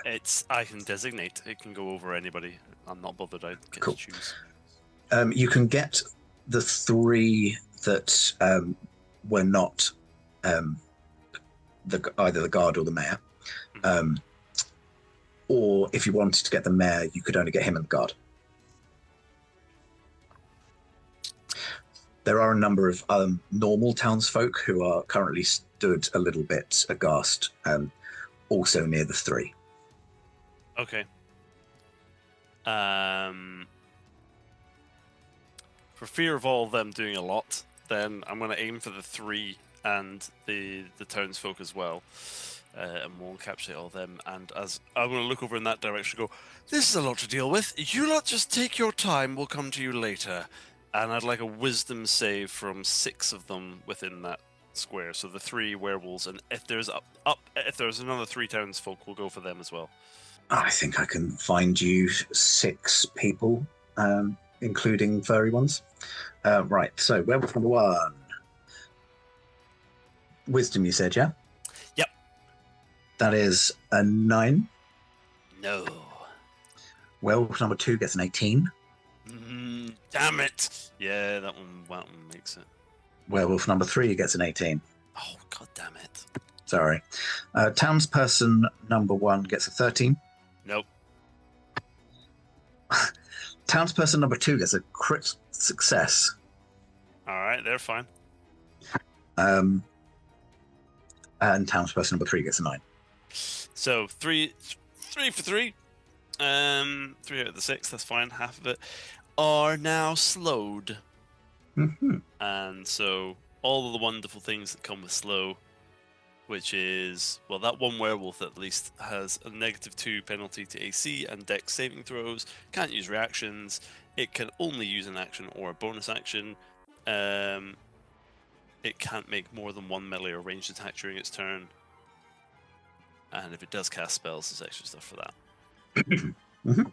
I think thematically, even though technically, like, going down the line, it probably would have been like a bit more spread out. But I think just maybe thematically, it kind of explodes near the first werewolf and catches the two townsfolk, but then it's just like the power just fizzles out a little bit, so it doesn't quite grip the other ones.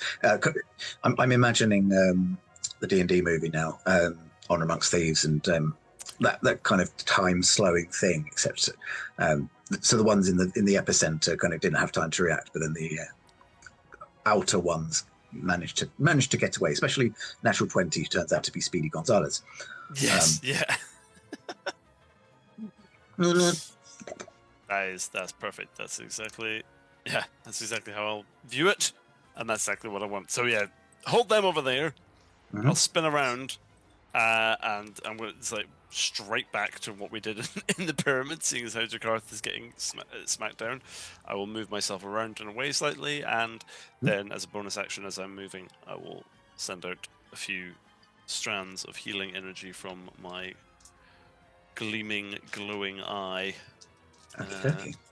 which will be a total of not as many, but never mind, 9 hit points for you, Jakarth. Thank you. And that's my turn. Okie dokie. I'm going to do another legendary action at the end of yours. Just stylistically, maybe say that as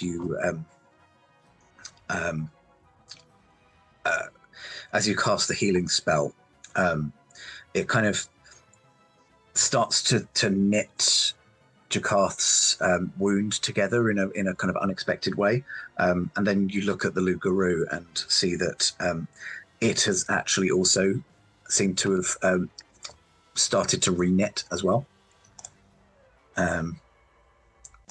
Wait, what? But yes, that's that. Its legendary action is that it's going to take a slash attack at Jakarth and try and reopen those wounds. That's a 22. Yes, and quite easy to hit. I swear that Jakarth wasn't. I suppose I've never been this close to Jakarth. No, I've always been ranged. That is 16 points of slashing damage, max on the dice, 2 6s. Oh wait. And yeah, you just get pushed further in, and the dirt crumbles underneath you. That, however, is the end of Theo's turn. So Tina, you're up next. Cool. So I'm prone at the moment. Mhm. So that means that it will take half my movement to get up, right? It does. Okay. And everything has moved around a little bit. So can you tell me like what's in my immediate vicinity at the moment? So the 4 of you started off in one kind of cluster. Jakarth backed away in order to try and get some range. The mayor, who was right up next to you, decided that wasn't on and ran through your group at breakneck speed, chasing down Jakarth, who has knocked it onto the floor and has now taken several chunks out of. Did Theo move away from the group? Yep. Yeah, so Theo's moved away. Faerun stayed put and was facing off against the mayor. But the other 4 werewolves, one is, I would say, 20 foot away from you, was kind of stood near to, but not like right up alongside the mayor. And then there's 3 werewolves that are further away, one of which seems to be a little bit slowed down. And further away, how far away are we talking? I would say 40 foot from you. Okay. The closest one. So I'm going to do what I'm going to do, like bit by bit. The first is that while I'm on the ground, I'm going to look at Faerun, look at the wolves, and be like, "Oh, I can do that too." And I'm going to cast Draconic Transformation. Nice. As my eyes turn golden, blue skin morphs into like golden claws, golden wings sprout from my back. There's a tail. It's very spectral. We're not going to talk about the awareness of having a tail suddenly, but it's there. And I'm going to use that momentum to get up and flap up into the air in a terrible vision of fury, blue and gold. And how many of these wolves can I get in a 60-foot cone? I would say that a 60-foot cone, you could now get the 4 that weren't that are not the mare. If you wanted to get the mare, you would have to. You'd only be able to get the guard and the mare. So 4 normal werewolves, or the Lugaroo and 1 werewolf. And I mean, it's like Theo and Faerun. It seems like Theo is or someone else is going to help Jakarth, right? Historically, that's what's happened. Yeah. I mean, also going through Chine's head right now is Jakarth not very good in battle. Alaric would not be proud. Can't hold his own. Now I have daddy issues. Doggy daddy. Okay, if no one else looks like they're helping what I assume to be the defenseless dragon man, I'll go for the mayor and the other one. I don't know how. I mean, Faerun is the closest to Jakarth at this point, and looks. What would you say? Me, I look okay. I'm not bloodied. I am in the ground though. I'm like almost 6 feet under at this point from the way it's just been pushing me into the dirt. So I'm nearly there. My plan was very much I'm moving around, and you probably noticed me heal Jakarth. From any times we've had, you've now begun to notice that I heal things. I tend to be the healer who does stuff, so I'm going in the direction of Jakarth to keep him up. Yeah, I think that's fair to say that you would have noticed Theo give Jakarth some healing just now. So Theo's on the case. All you can see is a thumbs up sticking out of the hole. Cool about the thumbs up, but we'll go for the other ones anyway to get as many as possible. Could Sweet. they please make me, let me have a look, a dex saving throw? Dex. How is that affected by slow, Nick? -2 on that dex save, I'm pretty sure. I will just double check. Okay. Yep, -2 to that dex save. Right. So I'll do the slow one first, then, just to get that out of the way. Roll Dex 17. Oh, no, it's under 20, so... Nice. Okay. It would have been a 19, so but with the slow. But that's all good. It'll come into its own later. Right, I'll do the other 2 not guard ones. Ooh, well, that is a 3. That is a 7.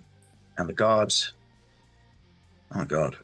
It's this dice again. It's the one with the skull in it. You'd think it would help me. No, go in the bag. Right.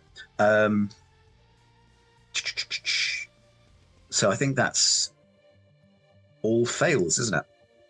It is. I have a very high DC. Yeah, all Hey, fails. They are all going to take 68 force damage. 68 or 6d8?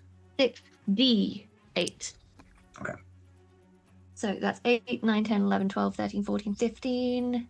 Makes me think of the 16, Superintendent 17, 18, Chalmers 19, meme. 22, Did you just say I 24, take 6d8 damage? No, I said you'd take 68 damage. 30, 31, Oh, 32, 33, 34, that's much worse. 36. So 36. One of them was a 3. I'm going to use Empowered Spell to re-roll it. So 36 becomes 33. And I got an 8. So that 33 plus 8 is 41 force damage for all. 41 for all. Copy and paste. Right. Oh, they're not looking good. You'll be glad to hear. And I am now flying, by the way. Just completely backwards in a very unnatural way and look at you with my thumbs up going, very cool. I know. Cool. Just gonna double check. Yep. Normal werewolves, completely defenseless against magical attacks. Yeah. And sorry, and what kind of damage was it? Force. Force. How does that look when you use force damage? So it's kind of unleashed in a roar that you wouldn't expect to come from a petite lady. It very much reverberates in a kind of like you can't see sound waves, can you? Not unless I've eaten a very specific mushroom. Very good. It kind of ripples like heat through the air, like heat, but not quite. And kind of like a shimmery, shaky bubble, and it vibrates them very strongly. I'm not describing it well. It's late at night. Take vibration damage. I don't know. Oh, vibrator damage. Got it.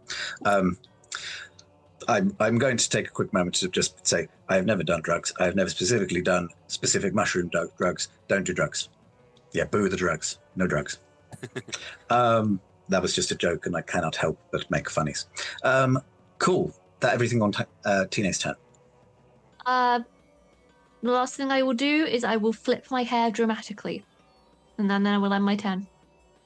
Catch it in the sound waves, and it kind of does a kind of splayed out, just like slow-mo, L'Oreal, she's worth it kind of thing. Grand. Right. Following Tina, it is said wolves. Now, I'm going to inflict upon them, on your behalf, a fear roll, because you just did, let's see, near enough 2/3 damage to them, like almost 3/4. Wow. So I think that's a fear roll for them. So yeah, the slow one. I have +10 to intimidation, if that is relevant at all. Probably not. I just like to mention that I have +10 to intimidation. Tell you what, let's use that as your DC. So that's what it is to beat. First one rolled an 8. That's the slow one. So the slow one is kind of slow-mo, kind of going towards you, takes a whole bunch of damage, and then probably doesn't react until well after the other ones does, but like slowly goes and turns tail and runs. Second one, that's also not going to cut it. Turns tail much faster. Also does the guard. Oh, is a bit hardier, but still doesn't make it. So they are going to attempt to flee, and there is one specifically that is not very fast about it. But that is everything on your turn, isn't it? In fact, that was their turn, and they're all running away. So Is that's there, their turn. just as a reaction, if there are 4 of them, does that mean that one of them made it? So there's 4 werewolves and the loup-garou. The loup-garou did not make the save, but the 4 are all running away. Think about being scared of her. Okay. Yes. I'm generously, I'm going to say that the guard is within range of you if you wanted to take an opportunity attack. Karen. Yeah, no, I'm just saying, so if a creature makes a wisdom saving throw against being charmed or frightened, I can then force someone else to make a saving throw. Ooh. About Okay. their turn of focus. Just why I'm trying to count how many of them were being scared by. Okay, in that case, 4 werewolves did, but the mayor did not make a save. So if you wanted to make him do it.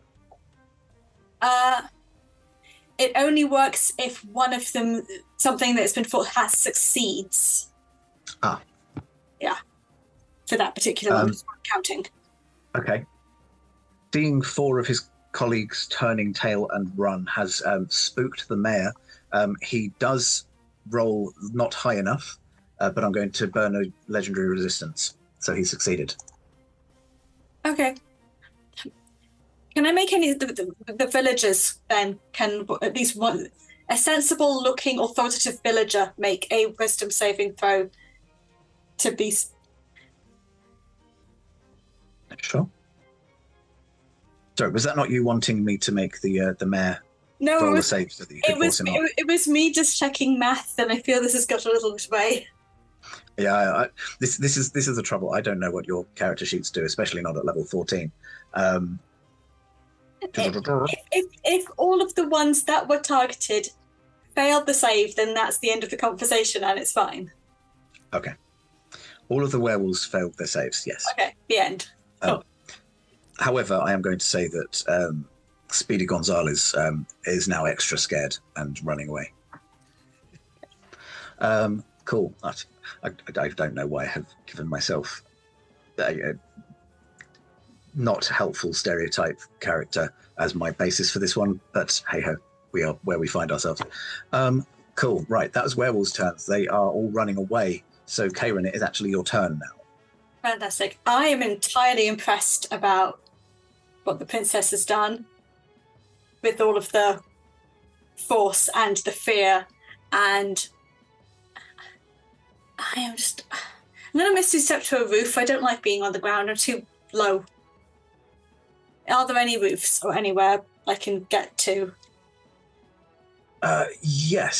So looking back at the map that you had, I believe you kind of appeared in the middle of town near the well. Or in that kind of vicinity anyway, is where I'd kind of pictured you. Okay. Yeah. The Conyberry or the tree, I've got range once I get up, so anything that gives me... There's one of the trees next to the Wandering Woodsman is particularly tall, if you wanted to go in that direction, or you could climb on top of the Conyberry Arms, or Baron Care. I just want to be up, so I'm just going to misty step. Sweet. Up there. Mm-hmm. And then shoot the mayor. I technically have advantage if we're going by the 2024 weapon mastery rules. Are we not? Are we? We don't have to. I will just always try and find a way to get a win. I mean, we already had a brief little break midway, and you let me know that you had certain weapons with a gleam to them, which, seeing as I gave them to you in a previous campaign, I think is fair that you've still got them. Fantastic. Okay, I'm just going to go shoot him twice. Mm-hmm. You have 10 silvered arrows, is that right? Yes. Cool. I do. This will use up 2 of them. Fantastic. Let me do math.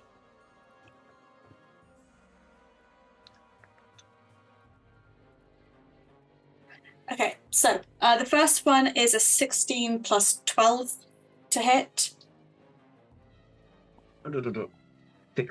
16 plus 12, 28. Yes, that will hit. Fantastic. That is going to be... I want to switch piercing to necrotic damage. Okie dokie. As I can. Grave touch, baby. That gives me an extra d6 as well, so that is 11 points of necrotic damage.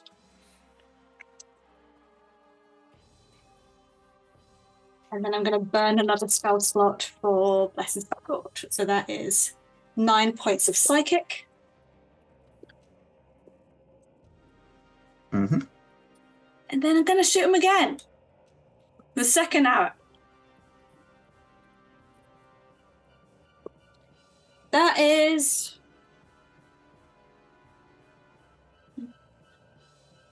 only a 21. To hit? Yes. Still hits. Okay. That is then 11 again of necrotic damage. These are both with my fancy silver arrows, which I pull out of my bag somewhere. Wait. You know, Chippy just goes and pulls them out for me and just kind of waves them in front of my face. Mm-hmm. Great. Yeah. Anything else on your turn? Bonus action, done. Sweet. In that case, following Karen, it is Jakarth. I really don't like being down here. I'm going to use my distant strike feature, which allows me to, when I go to make an attack, I can teleport 10 feet. So I'll do that to teleport 10 feet above the werewolf. As I'm sort of spinning in the air, I will point an arrow down, use my planar warrior to boost my attack again, and then I shall shoot it. Non-lethally again. But I'm going to give not trying to kill it. I'm not trying to kill it, no. I'm going to try and do what it just did to me and push it into the 6-foot hole it's trying to bury me in. That is a 20, 17 plus 9 is 26. 26 to hit.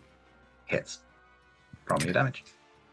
That was with sharpshooter, so this is the damage. Ooh, I got 7 and an 8 on that, so that's 15. Plus 40, plus 4 for 19, plus another 5 is 24. Plus 19 is 43 points of force damage. Nice. Still standing, but yeah, doing well. And then I will teleport down onto the floor, kind of away from it, and I will shoot it again. Okay. That's going to be a 21 to hit, 14 plus 9. That's not right, is it? That's 23. 23 to hit. 23 hits. It's not so good. 21 points of damage this time. All magical. 21? Yes. Yeah. Let me just double check. Cool.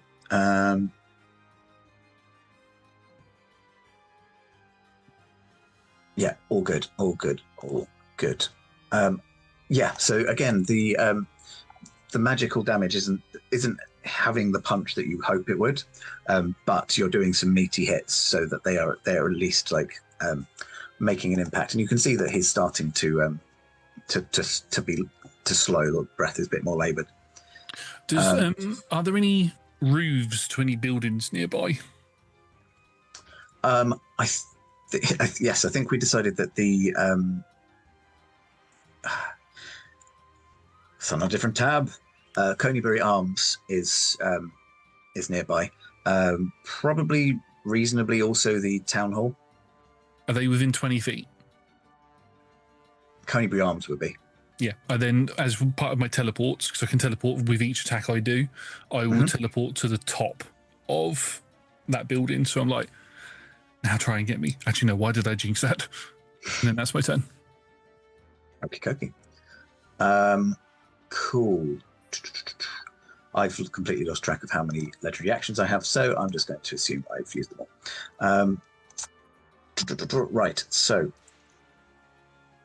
on its turn, you watch as like where it had taken damage and that had been kind of knitting itself together. There's the arrows that Faerun fired at it start to kind of leak a molten silver, which seemed to be stopping the healing from occurring. What is it going to do?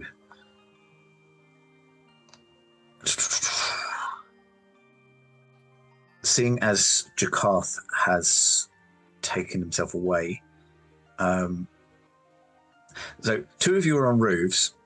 One of you's flying in the air. Nick, I'm afraid this doesn't bode well for you. No, I was aware, and I am waiting for it. You're aware already? Oh, there's no point in me biting you then. Hey! Spoiler! Yeah, he's going to run for you and make some attacks, first of which is going to be a nom nom nom. That's not a good time for me to roll that number, but it's still a maths 16. I want to know what this bad number is that you rolled, because I rolled a 7. Yeah. Well, then that's not as bad as I was. I was like, I'm just gonna get hit no matter what you roll. But yes, that will hit. Oh, it does. Yeah. I am sorry for that. Well, while I'm rolling the damage, could you please make me a Constitution saving throw? Oh yeah, I'm amazing at those, of course. No Good. worry, Theo's Glad to hear it. hardy, powerful individual. Yeah, that's a natural 1. Oh. So- 6. 13 piercing damage as the teeth sink into your shoulder. Just doesn't even get rid of my temp hit points. I don't know what I'm worried about. And 19 necrotic. And as the teeth kind of sink in, you also kind of feel that kind of white, hot, but also cold sensation as your blood starts to be infiltrated by this Lugaroo lycanthropy. Okie dokie. That was necrotic damage, you said, yeah? Yeah, bit of piercing, Yeah. bit of necrotic. Bit of piercing, bit of necrotic. Lovely. Does this count as being poisoned in some way? Or is this just a... No, it's just an infection. Well, Disease, it's a curse. wouldn't it? Or a curse, yeah. Oh, okay. Yeah, I think it's a curse. I don't know if there was something I should take I on. don't know. I thought you spent some time in Barovia. Trying to make it work, but that's fine. It's not something I need to add up immediately. Cool. All right. I'm happy about that. Real happy. Great. Well, just while hold on to that feeling, because he does also have a claw attack, which is going to be a 28. A 28 to hit. Mhm. Oh, I'm an idiot. I should have done. Never mind. Too late. The moment's gone. Absolutely, moment's gone. Yeah, 28 hits. I didn't roll well on the damage dice. It's 3 points of slashing, but you do need to make a strength save for me. Okay, lovely. This is where the magic caster suddenly remembers he has shield and could have used that on the first one. But whoops. Don't worry, guys. Don't worry.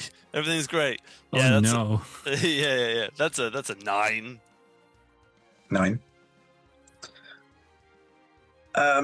Yeah, you're not as bad as the first time. This time you are knocked prone. So Cool. as the bite kind of courses through you, he also slashes, and your body kind of follows the slash, and you're slammed into the ground.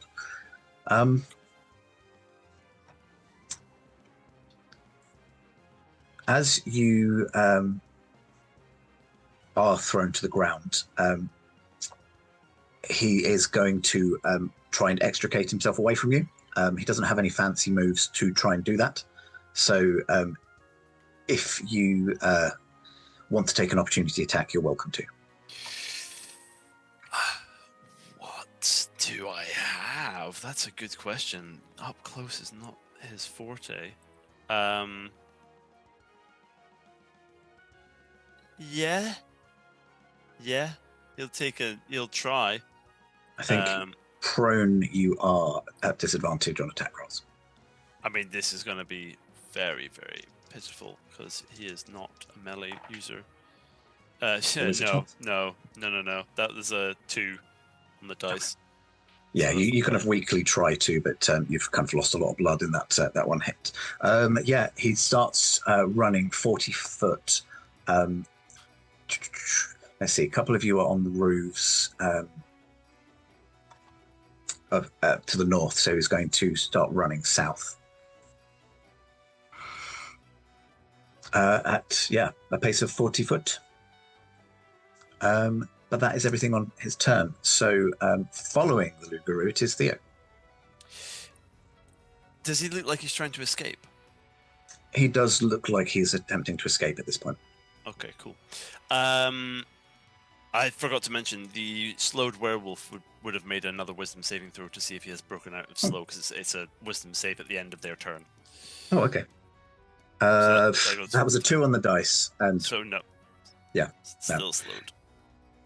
However, that being said, yeah, I'm just gonna go ow, push myself back up, and then looking at my entire team, just go. Everybody's got a bit, don't they? Jesus Christ. Fine. And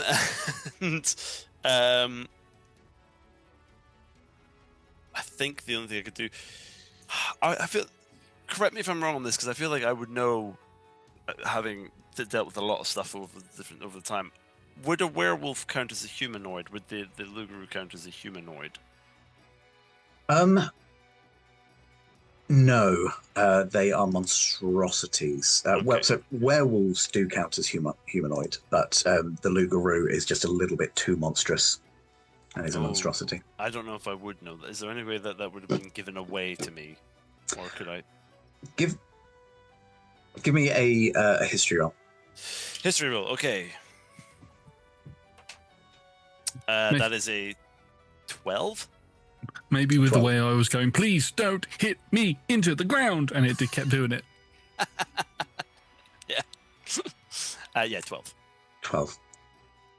So, I believe I'm right in saying that Theo spent a bit of time in Barovia. Yes. Correct. Yeah, where there is a little bit of a werewolf problem. Not quite as big as the vampire problem, but still.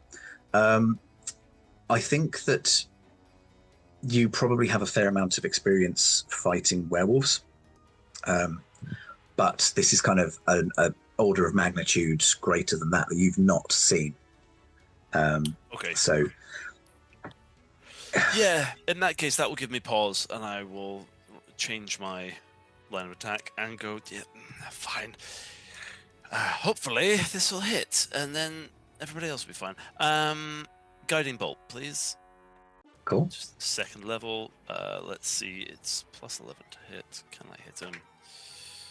With the 15, that's 26 to hit.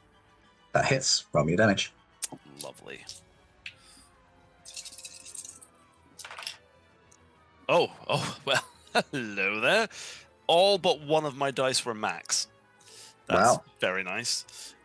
So that's what 6 times 4 for 24 and 25 points of radiant.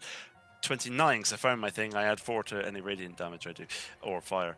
So 29 radiant damage on him, please. And as I'm firing it at them, I'm just going, hit this! Up to the archers. And now he is all lit up and shiny. Ooh. Is that everything on your turn? Yeah, I'm just going to get up and do that and then kind of buckle over and go, like that.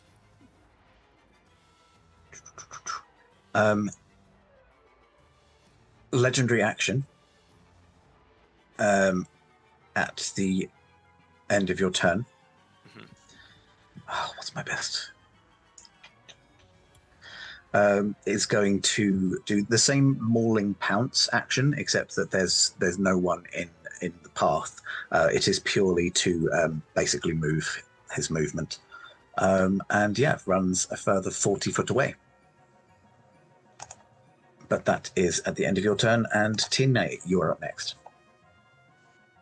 Excellent. Okay, where is Big Boy in relation to me? How high up in the air did you fly? Well, I moved from prone, so only 15 foot. Okay. So he has since moved about 80 foot away from Theo, but I think that would probably involve a little bit of like to and fro.